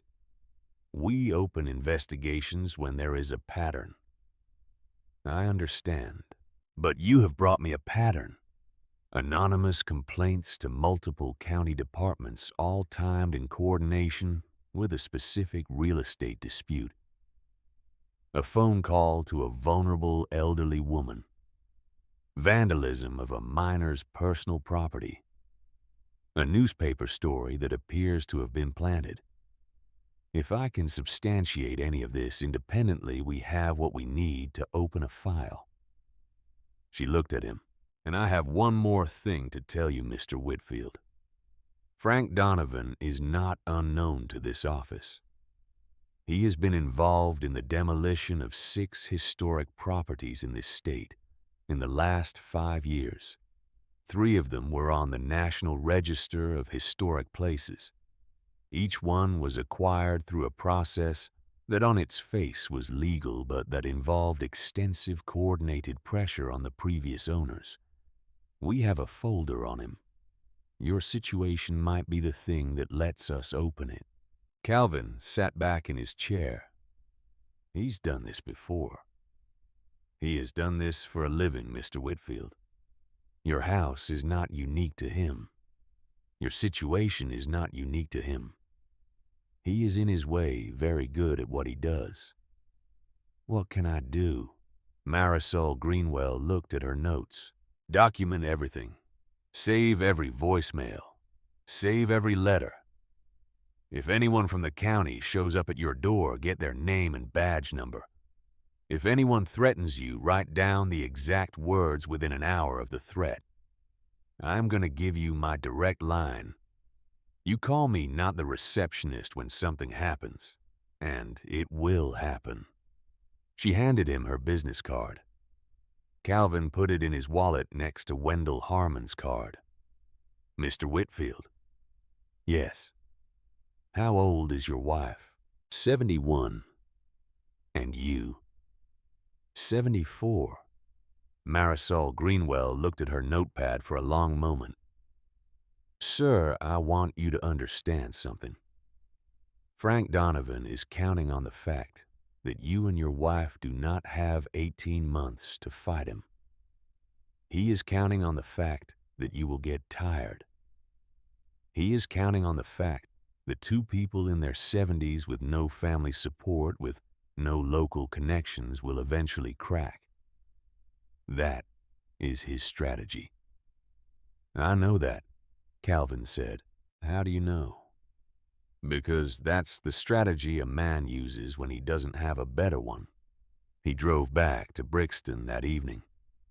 He stopped at Mortenson Hardware on his way home and bought 2 outdoor security cameras and a small floodlight and a deadbolt for the back door. Daniel Mortenson rang the items up without comment. He wrote the total in the green ledger. Calvin. Daniel. Need anything else? Not today. You doing all right? Calvin paused at the counter. I'm doing what I have to do. Daniel Mortenson nodded. Tell Adelaide we're thinking about you. Who's we? Daniel Mortenson looked at Calvin steadily. Brixton, Calvin. Brixton is thinking about you. That night, Calvin sat in the parlor with the lights off.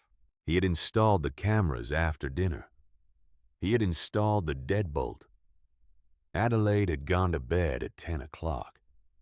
Calvin had sat down in the parlor with the bay window dark and the moon coming through the elms, and he had put his father's old shotgun across his knees, and he had stayed there. He was not going to use the shotgun. He was 74 years old, and he had not fired a weapon in 20 years, and he had no intention of firing one now. But he sat with the shotgun across his knees, the way a man sits with a thing that reminds him he is the one who keeps watch in his own house, the way his father had sat in the front room of a small house in Cleveland in 1963 when somebody had thrown a brick through their window, the way his grandfather had sat on the porch of a farmhouse in Indiana in 1934 when there had been talk of bandits on the county road. He sat in the dark of the parlor, and he did not sleep. Just before 2 a.m, the floodlight Calvin had installed on the side of the house clicked on. The light was triggered by motion. Calvin stood up. He walked quietly to the side window of the parlor. He looked out. A figure was standing in the side yard. The figure was wearing dark clothing, a hooded sweatshirt. The hood was up. The figure was standing about 15 feet from the house, looking up at the second-story windows. The figure had something in its right hand. A spray paint can, maybe. Calvin could not tell at this distance. Calvin did not move. He watched. The figure stood in the floodlight for about 10 seconds. The figure had not expected the light. The figure had clearly been startled. The figure looked up at the floodlight, and then looked at the house, and then turned and then walked quickly, but not running back toward the street. Calvin watched the figure go. He memorized the height, the build, the way the figure walked. The figure was not Frank Donovan. It was younger, leaner, faster on its feet. One of the assistants, maybe, or someone hired. The figure disappeared past the empty lot next door.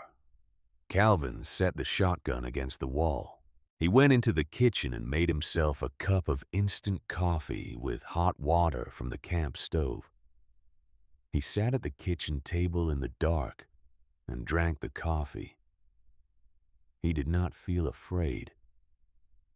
He felt instead the specific, clear focus of a man who has just identified the load-bearing point in a problem and now knows where to apply pressure. Frank Donovan was going to keep coming. Calvin was going to have to give him a reason to stop. He just had not figured out yet what that reason was going to be. 3 days later, the world found out about Margaret Bellinger. Adelaide had called Hannah Webb at the Brixton Library to ask whether the library had archives of old issues of the Cardwell County Gazette. Hannah Webb had said yes and had pulled the relevant boxes from the basement. Adelaide had spent 2 afternoons in the small reading room of the library going through clippings from 1954 and 1955 and 1956 and 1957 and 1958. What she had found, Hannah Webb had photocopied for her without charge. A photograph of Margaret Ann Bellinger at 14, sitting at a concert grand piano on the stage of the Cincinnati Music Hall. Her hands on the keys, her chin slightly lifted, her eyes closed. A review from 1956 of a recital Margaret had given at the Cardwell County Fair, in which a critic had written that her playing of Schumann had reduced 2 grown men in the front row to tears. An obituary from March of 1958. 2.5 inches long. Margaret Ann Bellinger, aged 19. Pneumonia. Survived by her mother. And 1 more clipping. From November of 1957. A photograph of Margaret at her piano. But this photograph was different. In this photograph, she was 16. Her left hand was wrapped in a thick white bandage.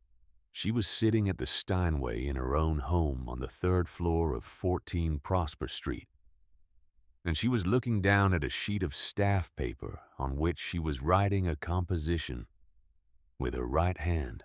The caption read, "Local pianist injured in accident composes music for injured pianists." Adelaide had stared at that photograph for almost an hour. She had brought it home along with the rest of the clippings, and she had laid them out on the dining room table, and she had called the closest person she knew with academic credentials in music. Dr. Ruth Ashford was 64 years old. She was a professor of music education at Ohio State University. She had taught Adelaide's son Royce in a music appreciation course in 2002.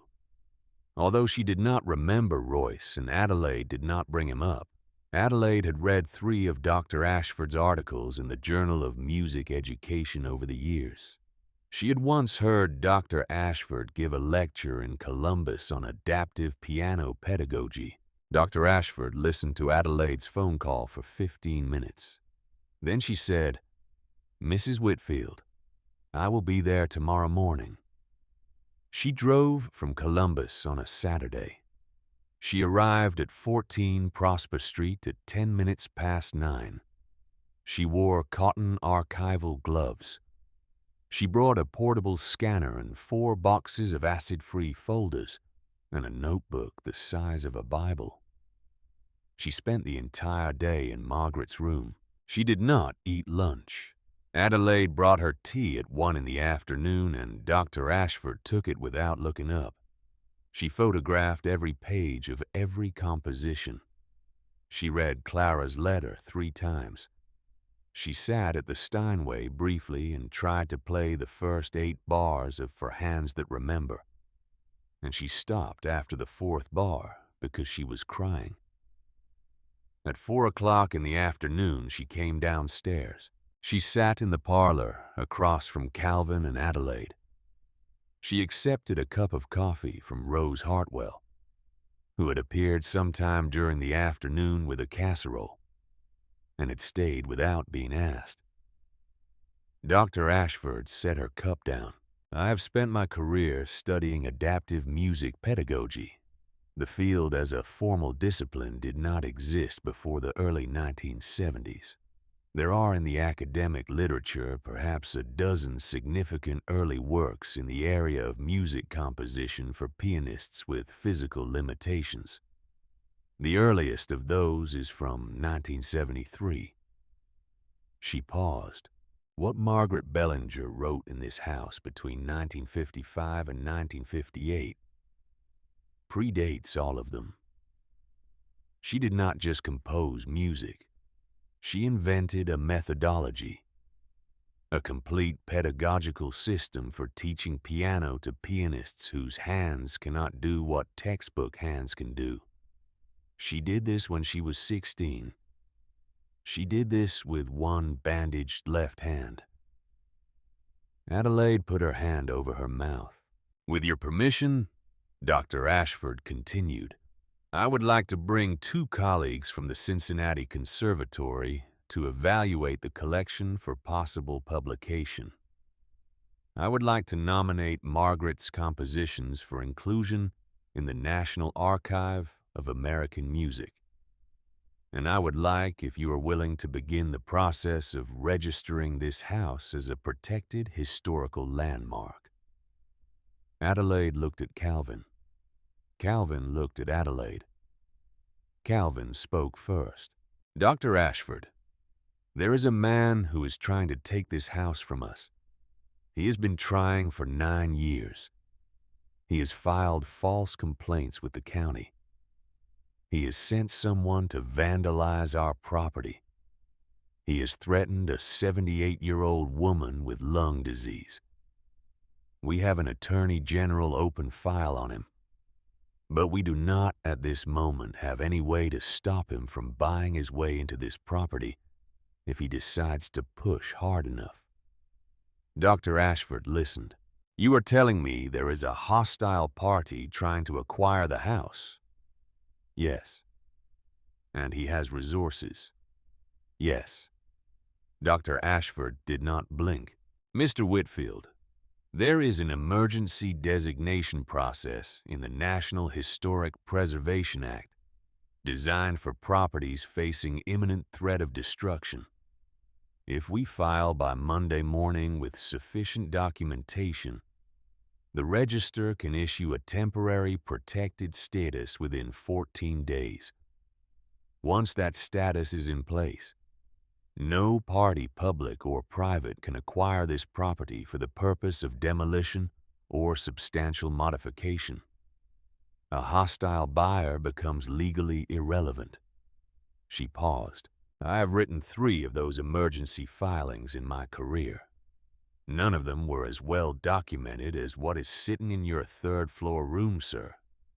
With Margaret's letter, with Clara's trust, with the articles from the Gazette, with my own academic certification, this property has every element required for emergency historical protection. Calvin and Adelaide sat very still. Rose Hartwell, in the corner of the parlor, set down her coffee cup. How fast can you file? Calvin said. By Monday morning. I will work all weekend. What do you need from us? Your signatures on the application as the property owners, access to the documents for 1 more day so I can prepare scans. And if you are willing, a letter from Mrs. Whitfield describing her experience with Margaret's compositions as a pianist with arthritis. That kind of personal testimony from a working musician adds significant weight to the application. You will have all of it. Dr. Ashford nodded. She gathered her things. At the door, she stopped and she turned around. Mrs. Whitfield? Yes. I have read every page in that room twice today. I want you to understand. What Margaret left is not a curiosity. It is not a footnote. It is the foundational text of a discipline that grew up after she was already buried. We are going to publish this. We are going to teach it. We are going to make sure that every pianist with arthritis or with injury or with age-stiffened hands knows her name and plays her music. That is what she asked Clara for. That is what Clara asked you for. And we are going to do it. She left. Adelaide sat down on the couch. She did not cry. She had cried enough. She put her hand on Calvin's knee, and she said very quietly, Calvin, yeah, we are going to win this fight. I know we are. Tell me how. By doing the next thing, and the next thing after that. Same way I built the porch. Same way I built every bridge I ever built. Same way you taught every student you ever taught. One straight line at a time, until the whole structure stands. She closed her eyes. She nodded. One straight line at a time, she said. It started with a knock on the door on a Tuesday afternoon. The day was gray, the kind of November day where the light never really comes up, and the wind moves through the elms with a sound that is half whistle and half complaint. Adelaide was in the parlor, sorting through the printed copies of Margaret's compositions that Dr. Ashford had returned to her after her second visit. Calvin was on the 2nd-floor landing fitting a new windowsill. The knock was firm. 3 quick raps. Adelaide answered the door. A woman stood on the porch with a girl of about 11 beside her. The woman was about 35 years old. Brown hair pulled back, tired eyes, a heavy canvas coat that had probably been her husband's. The girl was small for her age, with red blonde hair in 2 braids, and she was holding her right hand inside her left, the way a person holds a wounded animal. "Are you the piano teacher?" the woman said. Adelaide had not expected the question. "I used to be. My name is Caroline Pierce. This is my daughter Sarah. We heard about the music, about the lady who teaches piano in the Bellinger house, about the music that's written for hands that can't do things." She paused. "My daughter wants to learn to play. 2 teachers in the county have already turned her down. They told her she would never play properly." Sarah Pierce looked up at Adelaide. She slowly lifted her right hand. Her third and fourth fingers were stiff and curled inward. A long, smooth scar ran across the back of her hand from the knuckle of her ring finger to her wrist. "Farm accident," Caroline Pierce said. "Last summer. The doctors did what they could. The fingers don't bend right anymore. The teachers said they couldn't work with her. But we heard about you, and we drove 22 miles to come knock on your door." Adelaide knelt down slowly. It was not easy for her to kneel anymore. Her hip protested. Her right knee made a soft popping sound. But she went down on one knee in the doorway of the Bellinger house, and she looked Sarah Pierce in the eye at her own height. "Sarah." "Yes, ma'am." "Do you want to play piano?" Sarah Pierce nodded. "Yes, ma'am." "Then you are going to play piano. Come inside." 20 minutes later, Sarah Pierce was sitting at the upright piano that Pastor Theodore Whitley's congregation had donated from the storage room of the Baptist church. The piano was old, but tuned. Adelaide had placed a beginner exercise from Margaret's collection on the music stand. The exercise was titled "First Steps" and was designed for a pianist with reduced reach in the right hand. Adelaide showed Sarah where to put her left hand. She showed Sarah where to put her right hand. She showed Sarah the adapted fingering the way Margaret had drawn it out for fingers that did not bend the standard way.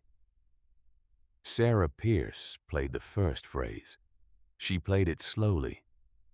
She played it carefully. She played every note. She looked up at Adelaide, and for the first time since she had walked into the house, Sarah Pierce smiled. Caroline Pierce was crying in the doorway. Tommy Brennan, who had been working on the railing outside, had come in without anyone noticing and was standing in the foyer with his cap in his hand. Calvin was at the top of the staircase, unable to come down, because he could not trust his knees on the steps with what he was feeling in his chest. Adelaide put her hand on Sarah's shoulder. "Sarah." "Yes, ma'am." "You are going to be a piano player." By the second week, Adelaide had 3 students. Sarah Pierce came on Tuesdays and Thursdays.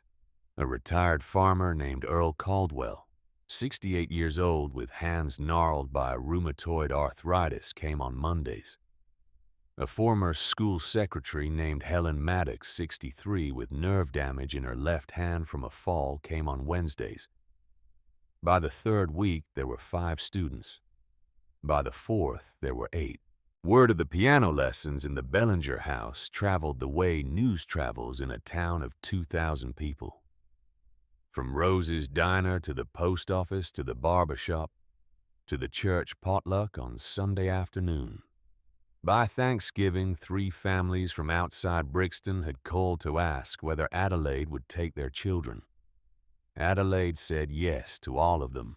She charged what she could afford to charge. For some students, that was $20 a lesson. For others, it was nothing. For Sarah Pierce, it was nothing forever. Because Adelaide had decided on Sarah's first day that this girl was going to play in a real recital.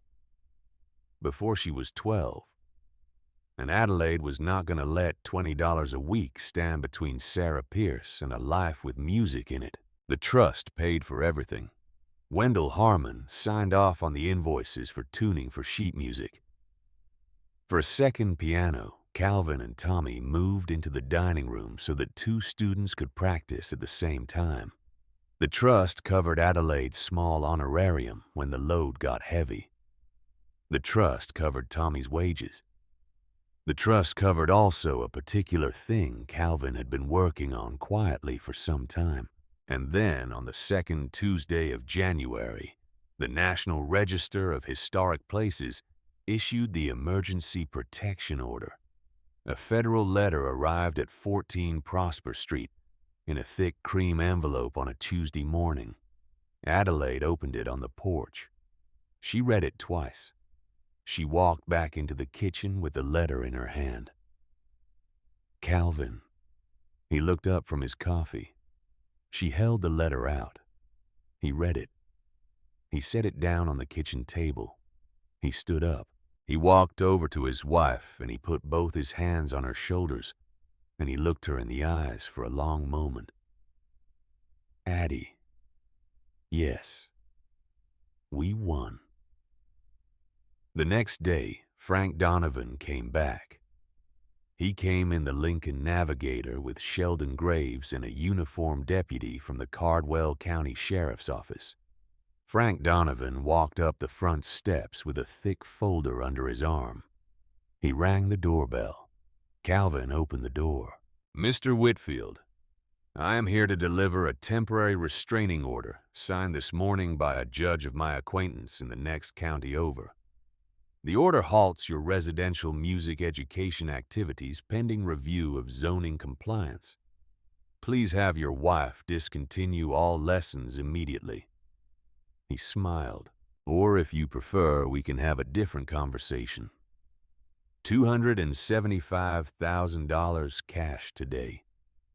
I withdraw the restraining order. You and your wife can move anywhere you like. Calvin did not respond. Behind Frank Donovan, on the front walk, the front door of the Lincoln opened, and Dr. Ruth Ashford got out. She had been waiting in the car since 6 in the morning. She walked up the porch with a folder of her own. Mr. Donovan, Sheldon, Mr. Whitfield. Frank Donovan turned around. His smile faltered. Dr. Ashford.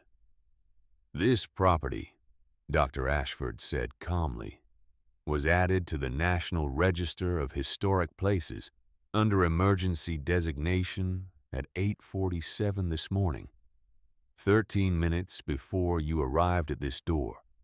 Your restraining order, which targets the operation of a historically protected educational program, is unenforceable as of the moment the federal designation was published. Frank Donovan's face did not move. Sheldon Graves's mouth opened and closed. Dr. Ashford continued unhurried. In addition, sir, my colleague Marisol Greenwell at the Ohio Attorney General's office finalized her investigation file on you yesterday afternoon. The file describes a 5-year pattern of coordinated harassment of property owners across 6 counties in this state. Mrs. Greenwell is filing a civil action against you, your firm, and Mr. Graves personally on Friday. She paused. Wendell Harmon at the First National Bank of Brixton has provided sworn testimony that you attempted to obtain confidential information about the Bellinger Trust 3 months before the auction. Patricia Holloway from the Cardwell County Auctioneer's Office has provided sworn testimony about your previous attempts to acquire this property. Daniel Mortensen at Mortensen Hardware has provided sworn testimony about an individual matching the description of one of your assistants attempting to purchase materials consistent with the vandalism that occurred at this address 3 weeks ago. Frank Donovan stood on the porch and said nothing. Mr. Donovan, Dr. Ashford said you are not going to win this. You are not gonna win this today. You are not gonna win it tomorrow. You are not gonna win it ever. I would very strongly suggest that you turn around, get into your car, and never come back to this street again." Sheldon Graves put his hand on Frank Donovan's arm. Frank. Frank Donovan did not move for almost 10 seconds. Then he looked at Calvin. Calvin had been silent the entire time. Calvin looked back at him steadily. And then Calvin did something Frank Donovan had not expected. Calvin stepped out onto the porch, and he walked slowly until he was standing within arm's reach of Frank Donovan. And he did not raise his voice. "Mr. Donovan." "Yes." "Your grandmother, Eunice Donovan. I read about her at the library. She had a 47-year career as a piano teacher in St. Louis. Hundreds of students. She was a serious musician, sir. She did good work." Frank Donovan's jaw tightened. "Clara Bellinger turned her away in 1956.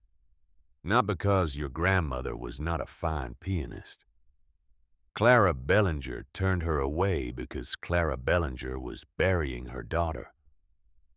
There could not be another musician in this house. It was not about your grandmother, Mr. Donovan.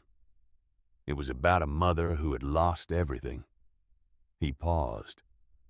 "Your grandmother deserved that explanation. I'm sorry she never got it." Frank Donovan stood very still. He looked at Calvin for a long time. Then he turned and he walked down the porch steps, and at the bottom of the steps, he stopped. And without turning around, he said very quietly, "Thank you, Mr. Whitfield." He got into the Lincoln Navigator. Sheldon Graves followed him. The Lincoln pulled away from the curb and drove down Prosper Street and turned the corner. Calvin stood on the porch for a long time after it was gone. Adelaide came out and stood beside him. She did not speak. She put her hand on his arm. The wind moved through the elms. A week later, Sterling came back. He came in his Audi alone. He wore a flannel shirt and jeans and work boots. No suit, no tie. No assistant in the passenger seat with a leather portfolio. He pulled into the curb and got out and stood at the end of the front walk for almost a full minute before he could make himself walk up. Calvin was on the front porch fixing the railing. He saw Sterling come up the walk. He set down his hammer. Sterling stopped at the bottom of the steps. "Dad," Calvin nodded. "I came to help. With anything that needs doing. I do not have any right to ask for forgiveness. I'm not asking. I want to work." Calvin looked at his son for a long moment. Sterling's eyes were red. He had not slept well in some time. The flannel shirt was old. The work boots were new and stiff and cheap. He had clearly bought them yesterday from a Tractor Supply in Cleveland. "Sterling." "Yes. Tomorrow at 6. Bring those boots. Don't bring anything else." For 3 days, Calvin worked Sterling like Calvin had worked Tommy. Not harder. The same. Sterling stripped paint from the back of the house with an oscillating tool. He laid bricks for a new walkway. He sanded the window sills on the second floor. He climbed a ladder higher than he had ever climbed in his life, and he sweated through his flannel. And he did not complain, and he did not look at his phone. On the evening of the 3rd day, Sterling came to the kitchen with his hands torn up and a small jewelry box in his coat pocket. He set the box on the table. Adelaide opened it. Inside, on a small bed of cotton, was her mother's wedding ring. Sterling did not sit down. "I went to the pawn shop on Meridian Street 3 times. The first 2 times the owner refused to sell it back. The third time I offered him $2,000. He kept it in the bottom drawer the whole time. He told me he had a feeling about the way I sold it to him. He kept it for someone. Adelaide picked up the ring. She slid it onto her swollen finger. It fit. She did not cry. She said, "Thank you, Sterling." Sterling looked at his father. "Dad, I know I do not deserve to be called your son anymore, but I would like to learn how to be one again. The way you do things. The way you are." Calvin set down his coffee. "Next weekend you come back. Bring better gloves. I have a lot to teach you." That was all that was said. It was enough. 3 weeks later, Royce called from Boston. He was 42 years old, and he had not spoken to his mother in 11 months. He worked at a tech company in the seaport. He had read about the house in a magazine article that had gone online the week before. He had not slept in 2 nights. He called Adelaide at 7 in the evening from his apartment. The conversation lasted 12 minutes. He came on a Saturday. He worked alongside Sterling. Marigold did not come. She called Adelaide the following week and apologized in a way that was incomplete but real. And she asked whether she could send her 2 children to spend a week in the summer at the Bellinger house. Adelaide said yes. That was something. It was not everything, but it was something. In April, Tommy Brennan finished the last railing on the wraparound porch. Calvin handed him an envelope. Inside were 3 things: a letter of acceptance from Cardwell County Adult Education for the GED program beginning the following month, a scholarship award from the Bellinger Whitfield Memorial Fund, which had been set up the previous winter, through the trust in the amount of $40,000 over 4 years, and a letter of recommendation from Calvin Whitfield, professional engineer, Ohio, license number 044412, 2 pages long, single-spaced. The recommendation was for the structural engineering program at Ohio State University. Tommy read all 3 documents. He sat down on the front step with his head between his knees. Calvin sat down next to him. He put his hand on Tommy's shoulder. He did not say anything. He did not need to. The recital was held on the first Saturday in May. 40 folding chairs were set up in the parlor. 10 more people stood along the walls. Eleanor Brennan sat in the front row with her oxygen tank beside her. Rose Hartwell sat with her. Sterling stood at the back of the room next to Royce, the 2 of them shoulder to shoulder for the first time in more than a decade. Dr. Ruth Ashford had come down from Columbus with 2 colleagues from Cincinnati. Hannah Webb had come from the library with a framed copy of the 1957 photograph from the Cardwell County Gazette. The photograph of Margaret at her piano with her left hand in the bandage. Mason Hardy played first. He was 9 years old, autistic, and had not spoken a complete sentence to a stranger in 2 years. He played Margaret's beginner piece, Morning Walk. When he was finished, he stood up, walked to the small microphone Calvin had set up at the front of the room, and said very clearly, "Thank you to my mother." His mother put her hands over her face and wept. Earl Caldwell played Margaret's What the Hands Remember with his rheumatoid hands. Helen Maddox played a slower piece that fit her nerve damage. Sarah Pierce played for Hands That Remember. The room was quiet when she finished. Not polite quiet, the other kind. And then Adelaide played. She played Margaret's longest composition, the one Margaret had been writing in the days before she died. the one whose title was on the first page in Margaret's handwriting letter to someone I haven't met. Adelaide played it from memory. Her swollen hands moved across the keys with a certainty that had nothing to do with strength and everything to do with understanding. The melody rose from the old Steinway and filled the parlor, and went up the staircase and through the open door of Margaret's room on the third floor. And the late afternoon sun came in through the clean windows, and the house breathed for the first time in 66 years. When she finished, Eleanor Brennan was the first to clap, slowly, weakly, with determination. The room followed her. Outside on the sidewalk, 3 people walking past had stopped to listen. Later, when most of the guests had gone, Calvin walked upstairs to the 3rd floor. He sat down at the writing desk in Margaret's room.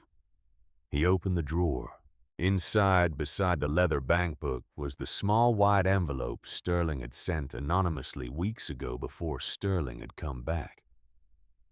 The check inside was for $80,000. Calvin had never told Adelaide. He had never deposited it. He took the check out. He looked at it for a long moment. Then he tore it.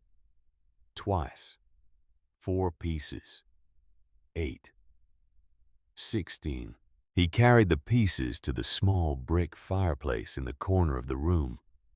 He placed them on the cold ash. He took a wooden match from the box on the mantel. He struck the match. He lit the pieces. They burned in less than 30 seconds. Sterling did not need to pay his way back. He had paid with his hands. He had paid with 3 days of stripping paint and laying brick and sanding sills. He had paid with a $2,000 drive to a pawn shop on Meridian Street. That was the price. Calvin closed the bench. He walked downstairs. That night, when the last guest had left and the dishes were drying on the rack, and Sterling and Royce were sitting on the back porch with 2 beers between them, talking about nothing, Adelaide went up to the 3rd floor and opened the window. The night was warm. Early May. The smell of magnolia from somewhere down the block. She sat at the Steinway. She played a short piece by Margaret, 3 minutes long. Tommy Brennan, 4 houses down, sat on the steps of his grandmother's house and listened. Rose Hartwell, locking up the diner, stopped on the sidewalk with her keys in her hand. A woman 2 doors down came out onto her porch. A man across the street stopped on his way to the mailbox. A young couple walking their dog paused in the middle of the sidewalk. By the time Adelaide finished, 9 people were standing in the yard. They did not clap. They stood in the silence after the music, the way people stand in church after a benediction. A boy of about 12, who lived in the next block, ran up to his father on the sidewalk and tugged his sleeve. "Dad, you said this was the haunted house." His father, a man of about 40, put his hand on the boy's shoulder. "I was wrong, son. It was never haunted. It was just waiting." Calvin stood on his porch with a cup of black coffee in his hand and watched them. He thought about a basement workbench he had built in 1985. He thought about a magnolia tree he had planted in 1983. He thought about a house at 14 Prosper Street that had been waiting 66 years for the right people to find it. It was just a house. A real house with good bones, an open door, and music coming through the windows. The music had never stopped. It had only been waiting for the right hands to find it.